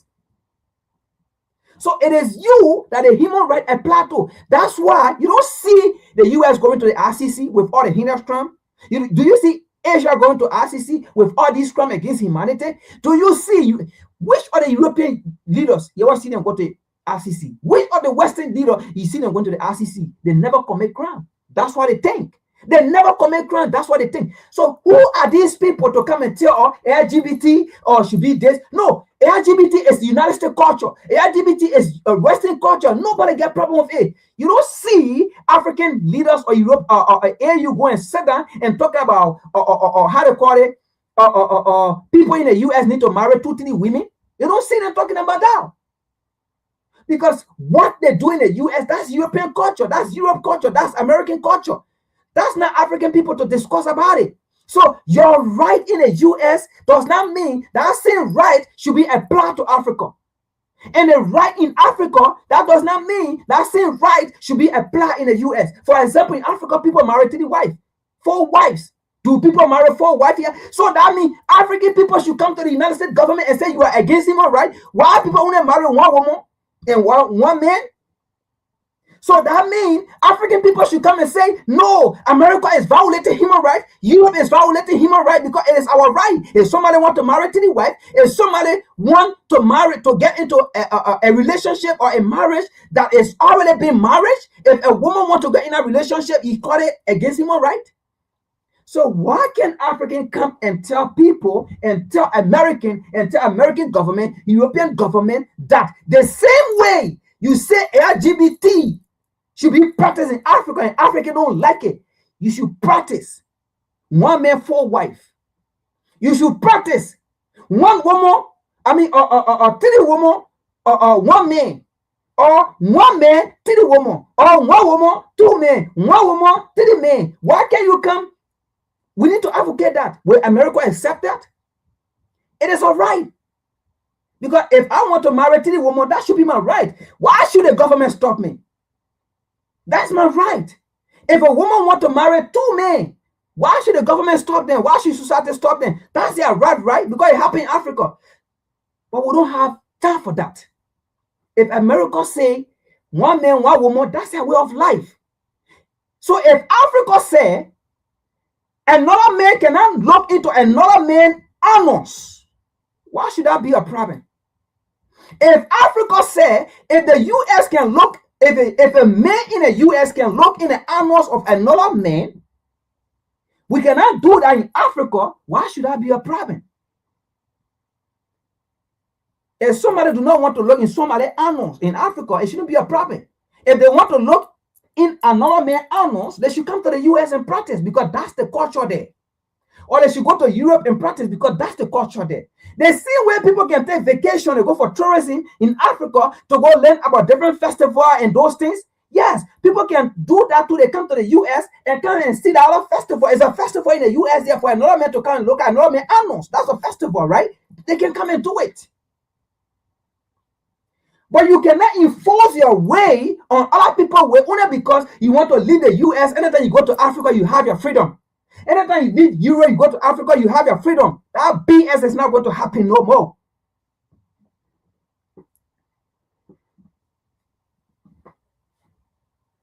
Let's continue to the next one.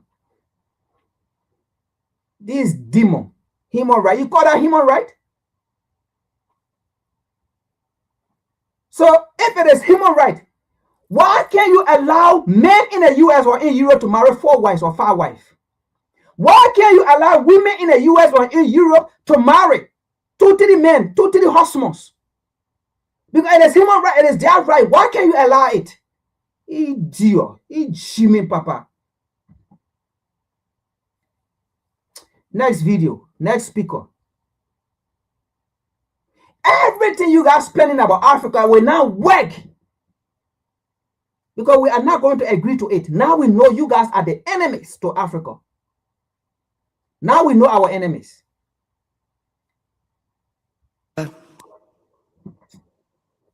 Peter Piper persistently missed packages. So he scheduled his deliveries with Amazon Business. Peter Piper picked peppers, and positively prospered. Amazon Business, your partner for smart business buying. You're about to lose $50,000 for your car accident because you don't know this one trick. Check this out. I'm an attorney. I've been doing this for years. And I'm standing here because most people walk away.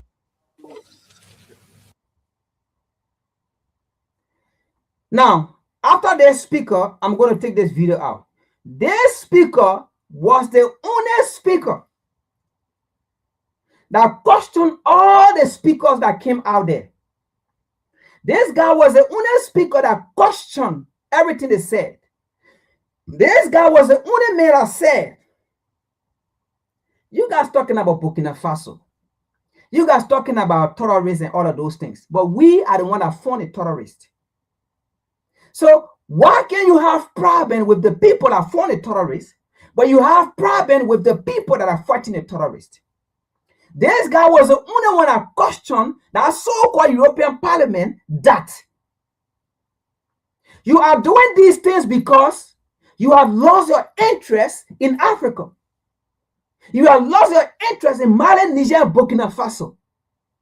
because they no longer want you there. So instead of doing this, why can't we renegotiate, go back and change our tactics and try to work with the people what they want so we can work together? This man was the only man that came and disagreed and said, no, I do not agree to what you guys are saying. You see it? He disagreed with them. He said no, because he see the truth. So he stand for the truth. So he spoke the truth in their faces.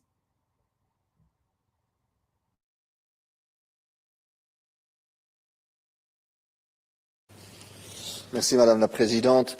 Écoutez, chers collègues, oui, il faut que les droits humains soient respectés, mais en écoutant certains de mes collègues, notamment français à droite, je sens un peu que vous avez un peu le somme d'être expulsé, d'avoir été expulsé du Sahel, non? Et tout commence à un peu s'éclaircir dans ma tête, parce que je me suis demandé, en Belgique, en France, on continue à produire, à acheter du matériel militaire pour des milliards d'euros, qui est désigné, qui a été pensé précisément pour être utilisé dans le Sahel. Je me suis dit, c'est bizarre, parce qu'on nous dit qu'il faut se défendre de la Russie, mais on achète ce matériel militaire spécialisé pour l'Afrique. On va ponctionner nos pensions, nos hôpitaux, nos écoles pour faire ça. Je trouvais ça bizarre, je me suis demandé pourquoi. Et j'ai été regardé, j'ai compris que la région du Sahel, en fait, s'est imposée ces dernières années comme un des corridors miniers les plus importants d'Afrique. Le Burkina Faso est l'un des plus grands producteurs d'or en Afrique, mais dispose aussi de cuivre, de zinc, de manganèse, de phosphate. Le Mali va bientôt devenir le deuxième producteur africain de lithium. Le Niger détient évidemment des centaines de milliers de tonnes d'uranium. Et pendant des années, des décennies, les entreprises européennes ont eu un accès pas cher à toutes ces ressources, toutes ces richesses. Résultat, des pays pillés et une pauvreté extrême pour leur population. Et maintenant, vous avez peur de perdre ces accès. Mais plutôt de vouloir toujours nous ingérer, de toujours faire la guerre, parce qu'on a vu avec la destruction de la Libye ce que ça donnait, aidons plutôt ces pays avec tout ce qu'on peut pour soutenir leur développement souverain. Merci beaucoup. Merci. The next speaker is Lukas Mammel. Eine Minute.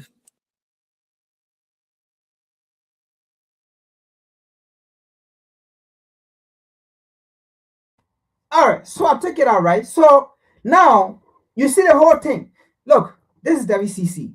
I told you people, we'll do our research, put the material together, put the stuff together. No opinion on this platform.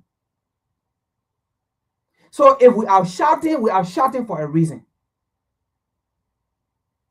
If we are shouting for a reason. So you see it. If we have not yet identified our enemies, then we're on our own. But at this time, I don't think Africa should listen to anything that comes from Europe. And to the African continent, and those of you that are on the African continent in very African perspective, so-called nation, you need to stop calling on European Union, international community. You see all these things.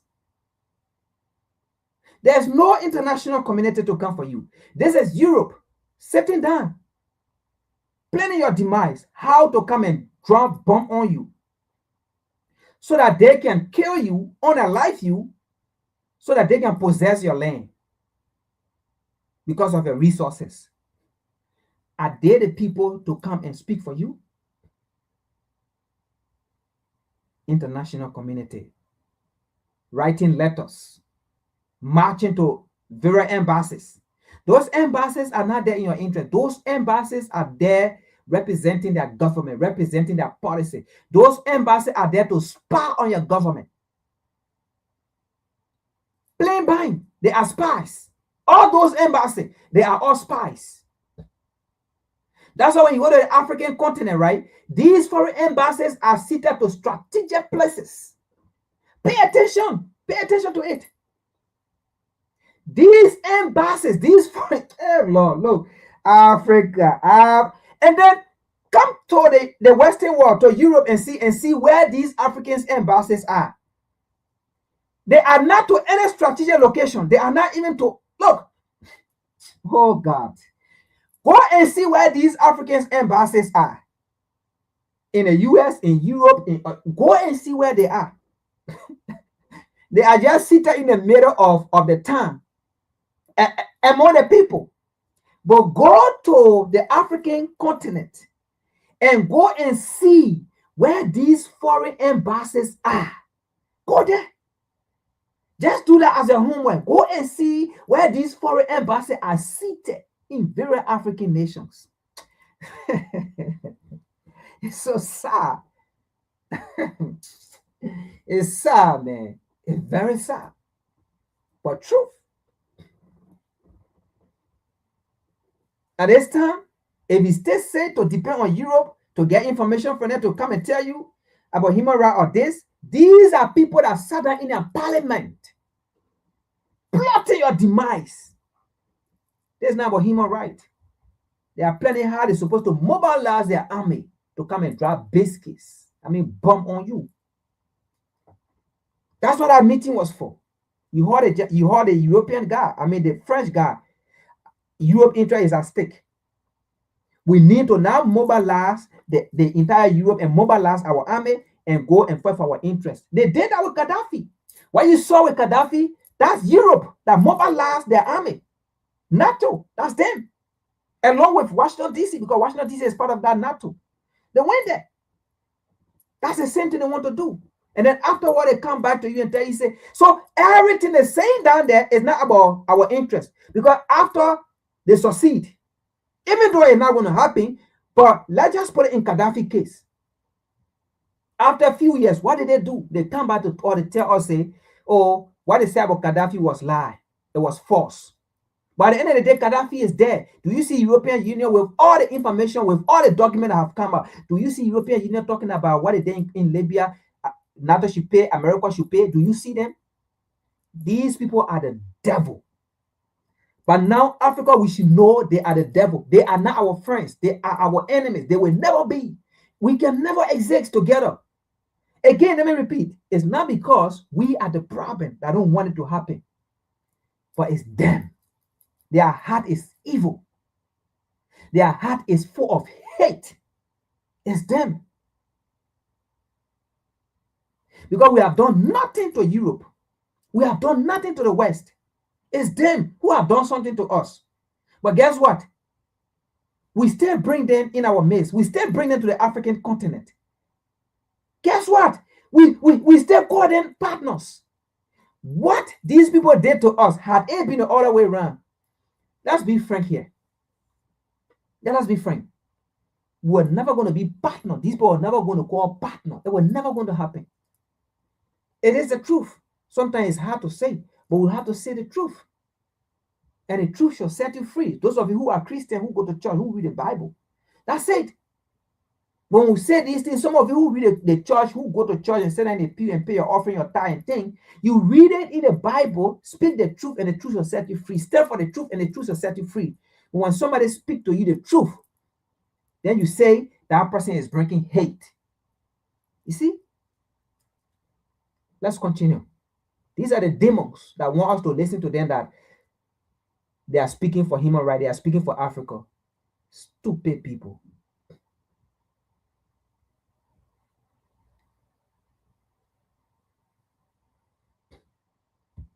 You see, what I'm about to show you, right? This is what exactly they want to see happen in Mali, Niger, and Burkina Faso. This is what's going on in Nigeria. But do you see them talking about it?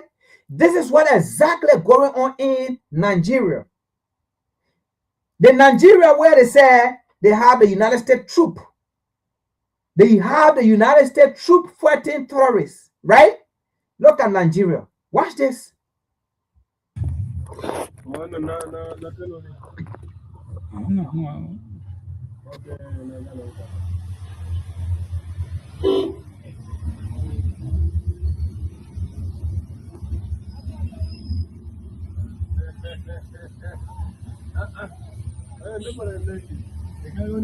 Kai me yasa kake haka ne Aminu? Kai wannan ma me yasa kake haka ne Aminu?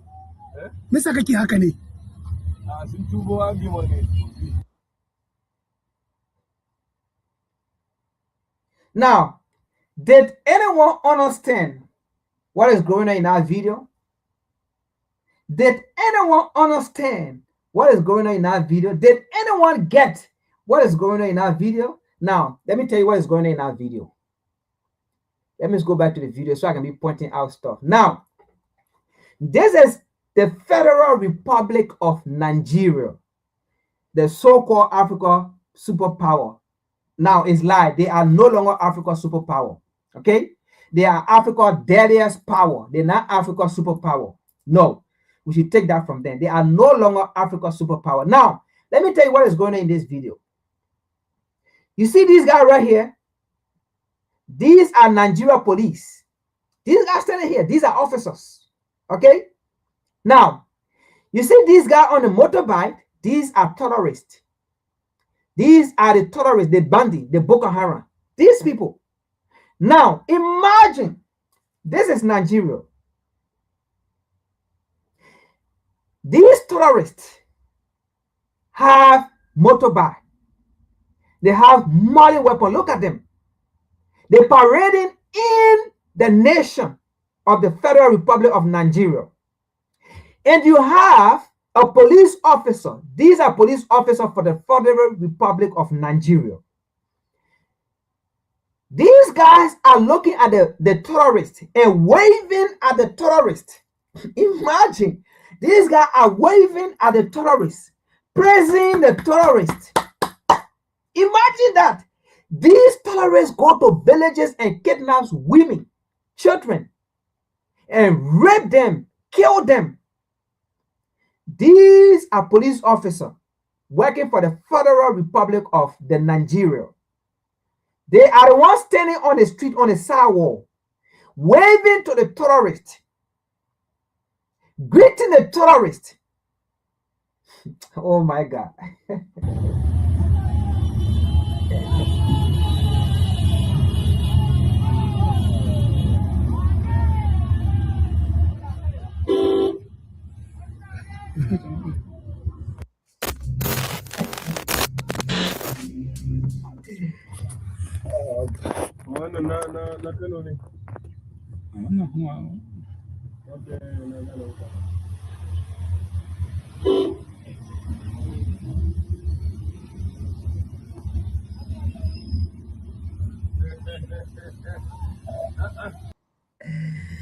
Oh my God. Imagine that.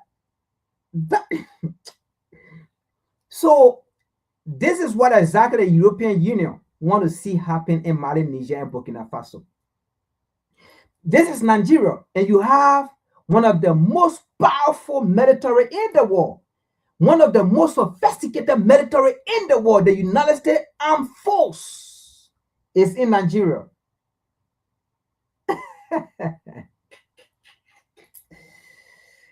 Oh boy. Let's continue.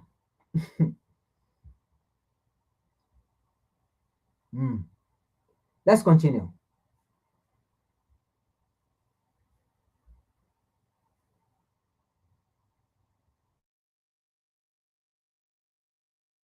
You people like to say, let's forget, let's not blame anyone. Please stop that nonsense.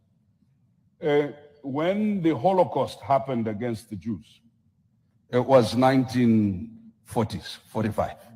Not a single African country other than Ethiopia and those who had not been colonized was free. The first African country got independent 1957. There is not a single Jewish person who will allow you to forget the Holocaust. And in fact, there are crimes, not just in Israel, across the world against denial of the Holocaust. US foreign policy, Israeli foreign policy is very key. It's a central issue. Africans, for some reason, must forget something that happened 50 years ago, if you are Zimbabwe 80 years ago. Listen, we must always remind our friends from Europe and elsewhere that slavery was a crime against humanity, as is colonialism and neo-colonialism. That killing Sankara in 1984 because you are opposed to communism and plunging his country into chaos that you are now trying to solve as a problem of poor governance is a shared responsibility. So we will take responsibility for our nakedness, but for goodness sake, a naked emperor cannot lecture us about how to be clothed. And I'll tell you the contradictions. When Europeans first came here, If you come to the south of the continent, ladies did not wear long skirts and they did not cover their top. Then they said, no, that's indecent. So we covered everything, including the head. And then the Europeans have decided to go nude now. Now the dress code in Europe is pre-colonial Africa. And then when our kids try and dress up that way, we say it's an African. We are confused around ownership. You people like to say, let's forget, let's not blame anyone.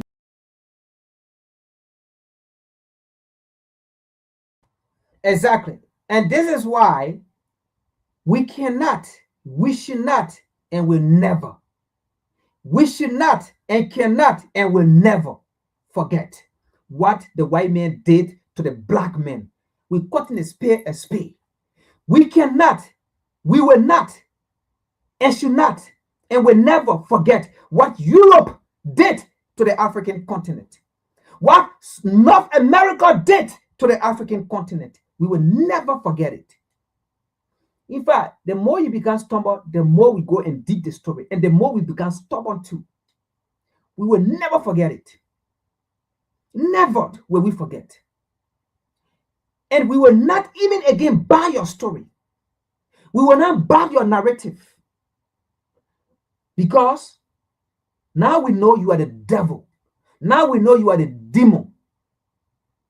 Now we know you are the obvious. Now we know you are our enemies.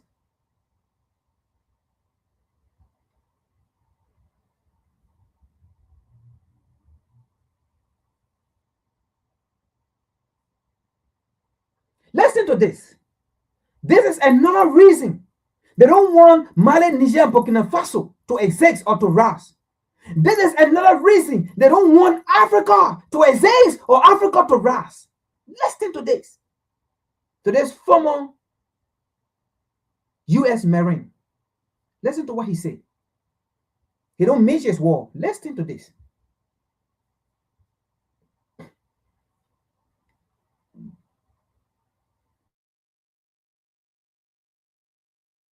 At the world playing field, the greatest danger to the world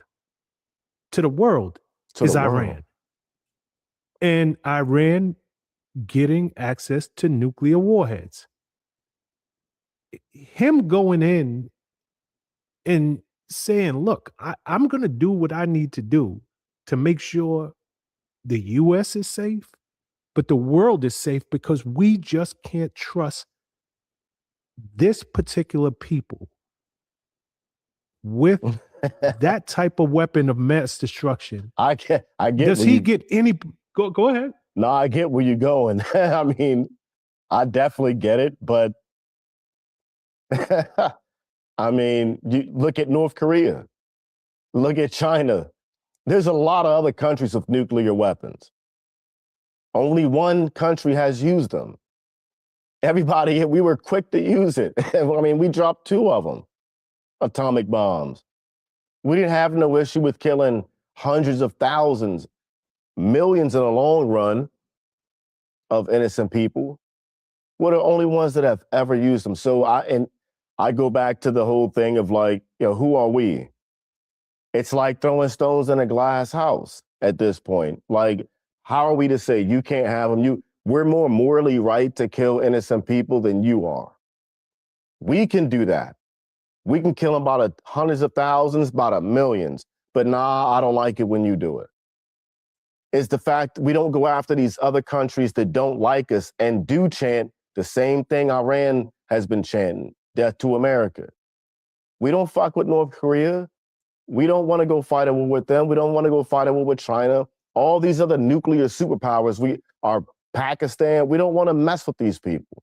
We letting Pakistan be like the middleman at some point, allegedly, with these negotiations. Pakistan is the same people that was supposedly harboring Osama bin Laden, the #1 terrorist in the world. It's the same country. We don't mess with them because they do have nuclear weapons.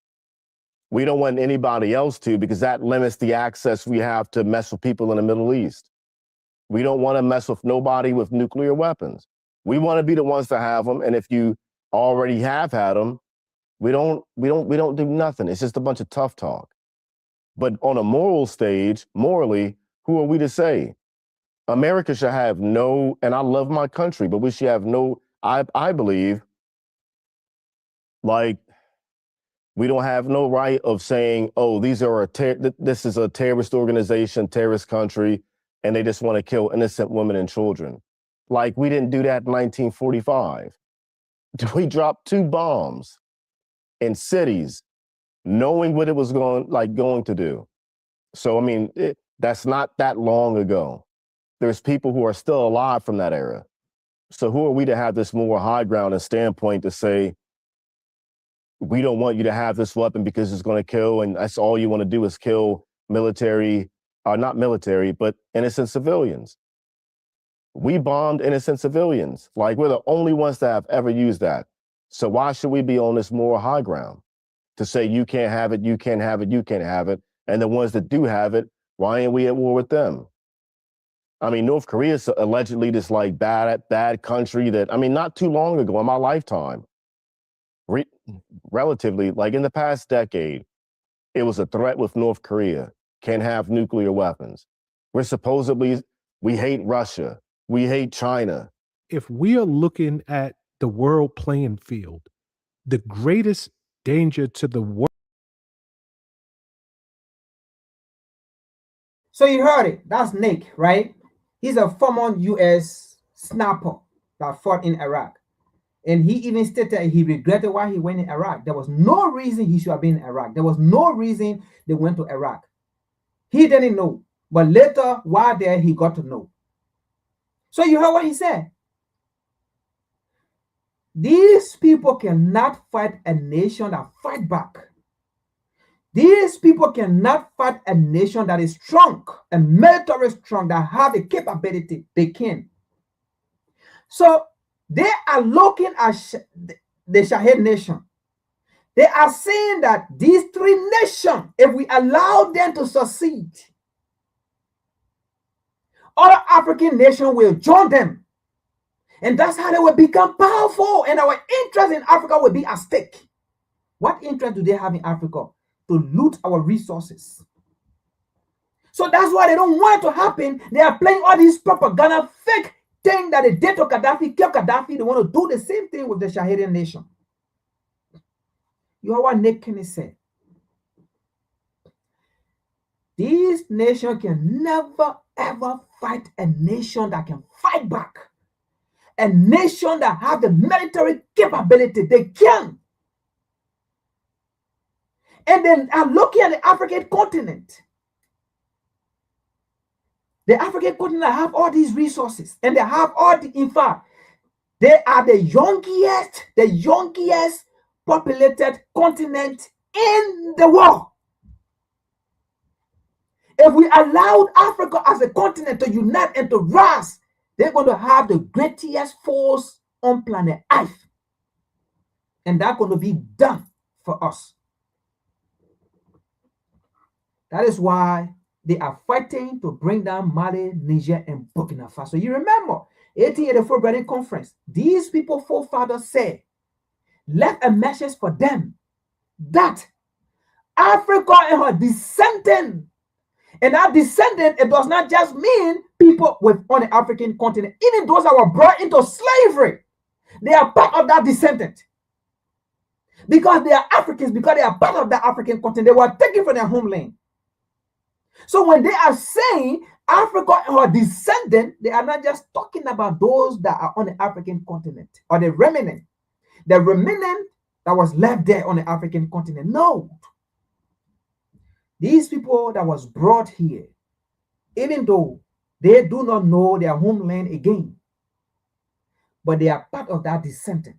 That's why J.L. Hugo said the greatest enemy, the greatest threat to Europe and America was Negro unity. Was that for the descendant that was brought here, the African that was brought here in chain, in charcoal,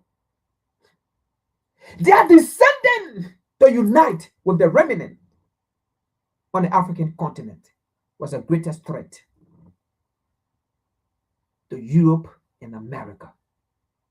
Imagine that statement. Keep that statement in your neck, in your head. Keep it there. Keep that statement there. And that go hand in hand with the statement that was made in the 1884 Berlin Conference that Africa and her descendants will never rise. That was a message that they left with their descendant that was going to come after them. And that's why you see all this going on. So you see that European Parliament they just had was a replication of the 1884 Berlin Conference in Germany. So you saw all of them sitting down there. And that same replication took place in the killed Khadafi 2011. Don't get it twisted. Our enemies are well known.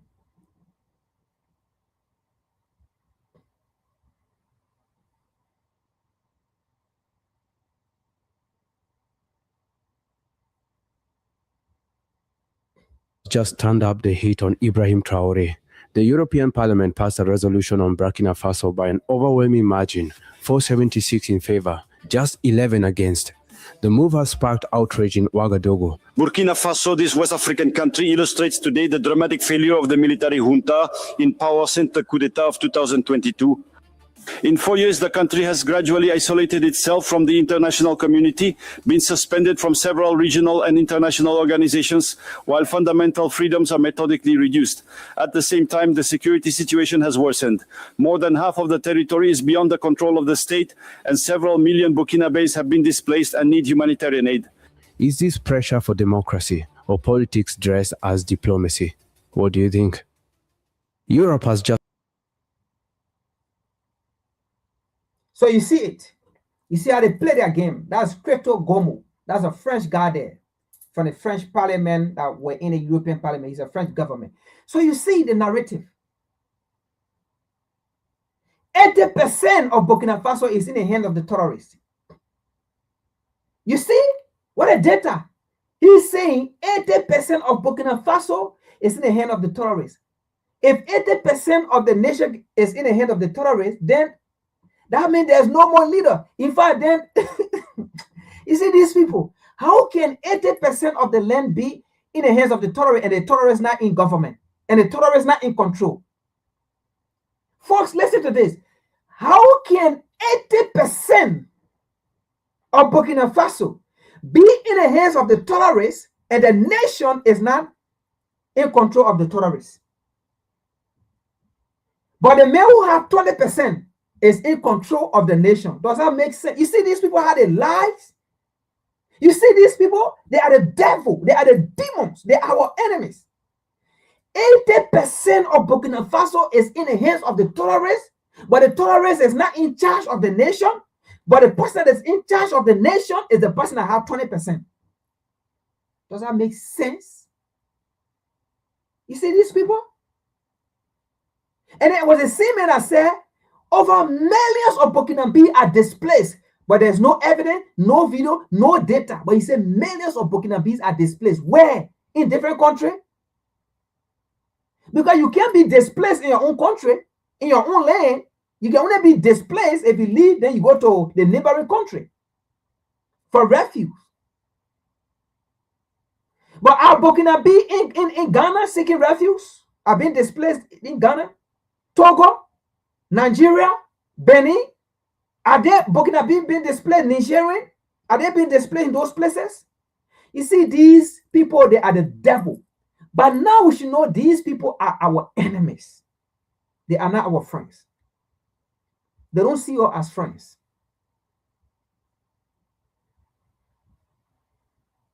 Do you know that an African country fought war with United States of America and won that war? An African country declared war on the United States and won that war. Pay attention, let me teach you. You see, today, the world see America as the global power, world power. But what if I told you that 200 years ago, America paid an African ruler to avoid being attacked?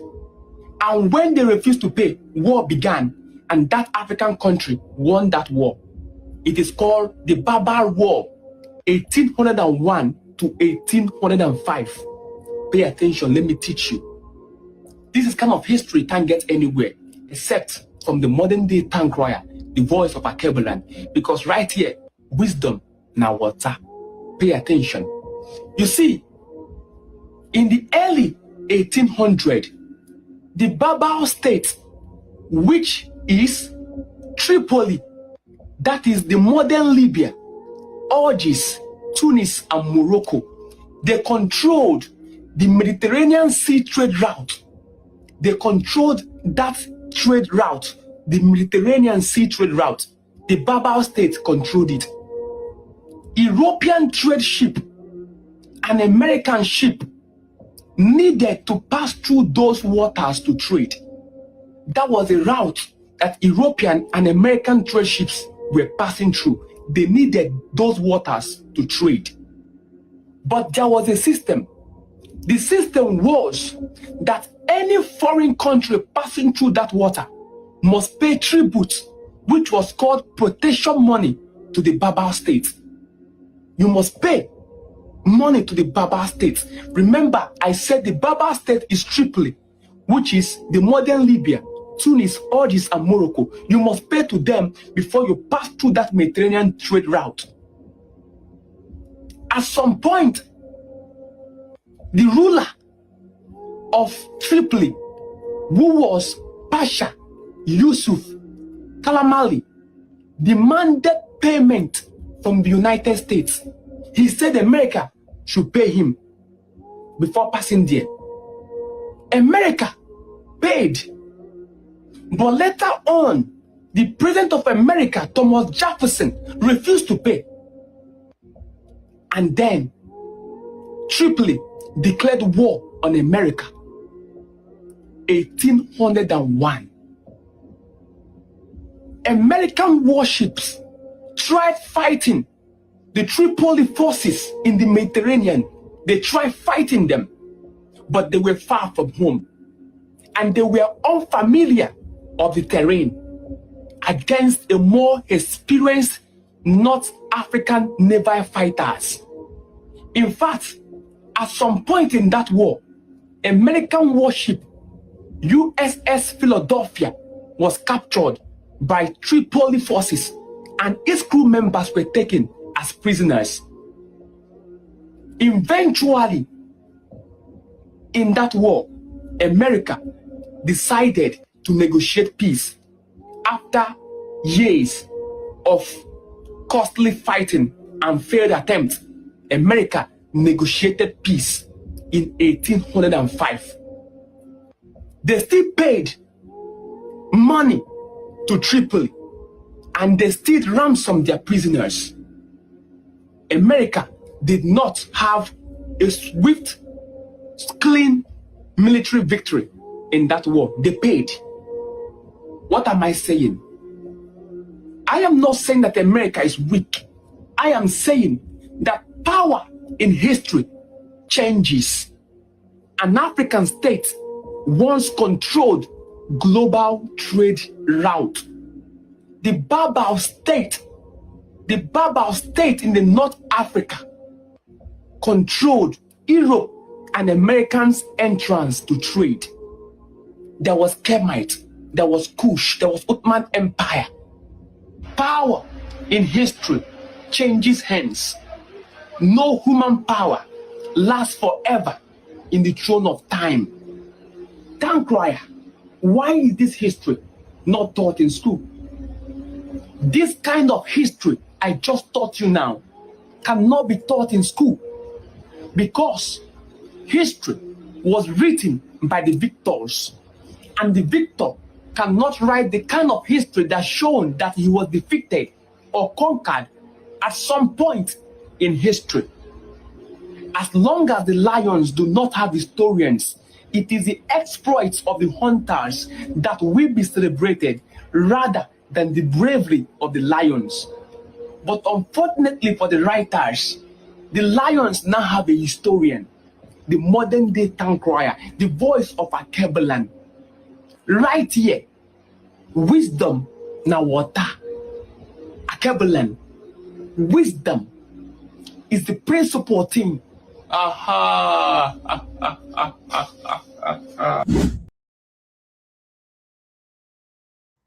All right, folks, that's today's presentation that I have to give you guys. Thank you for tuning in, listening, share, like, subscribe. Hey, let's do it, man.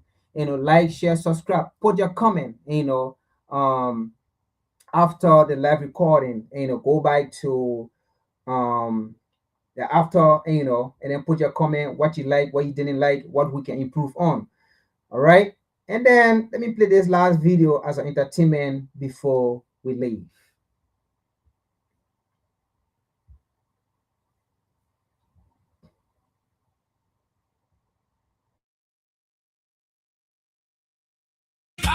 Senegal, Ivory Coast, Mali, Niger, Burkina Faso, Benin, Togo, Guinea, Sierra Leone, Liberia, Gambia, Cape Verde, Guinea-Bissau, DR Congo, Republic of Congo, Cameroon, Gabon, Central African Republic, Chad, Equatorial Guinea, Sao Tome and Principe, Egypt, Morocco, Sudan, Algeria, Tunisia, Libya, Africa,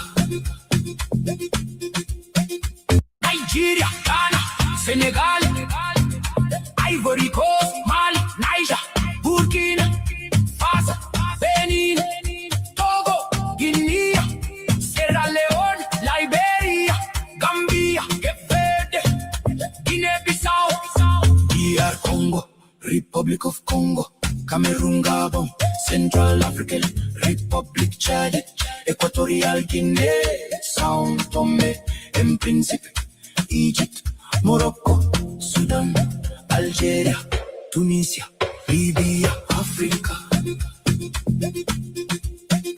Nigeria, Ghana, Senegal, Ivory Coast, Mali, Niger, Burkina Faso, Benin, Togo, Guinea, Sierra Leone, Liberia, Gambia, Cape Verde, Guinea-Bissau, DR Congo, Republic of Congo, Cameroon, Gabon, Central African Republic, Chad, Equatorial Guinea, Sao Tome and Principe, Egypt, Morocco, Sudan, Algeria, Tunisia, Libya, Africa.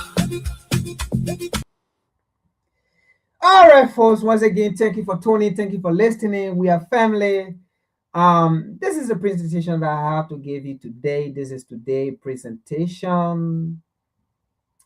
That's what I have to give because of the European Union, Parliament, the enemies, the people that kill Khadafi, they are our enemies, right? They are the demon, the devil the Bible speak of.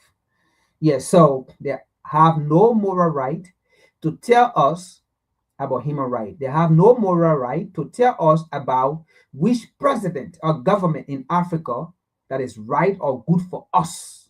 They have no moral right to tell us what are Mali, Niger, and Burkina Faso, right? The three leaders according to the three kings, okay? Burkina Faso, that is Ibrahim Traoré, Keita, all right? Tiani. They have no moral right to tell us whether these people are not good leaders for us. Because you know what? All of those European leaders are bad leaders. Peace. Love you all. The white power structure, because that's all we have in America.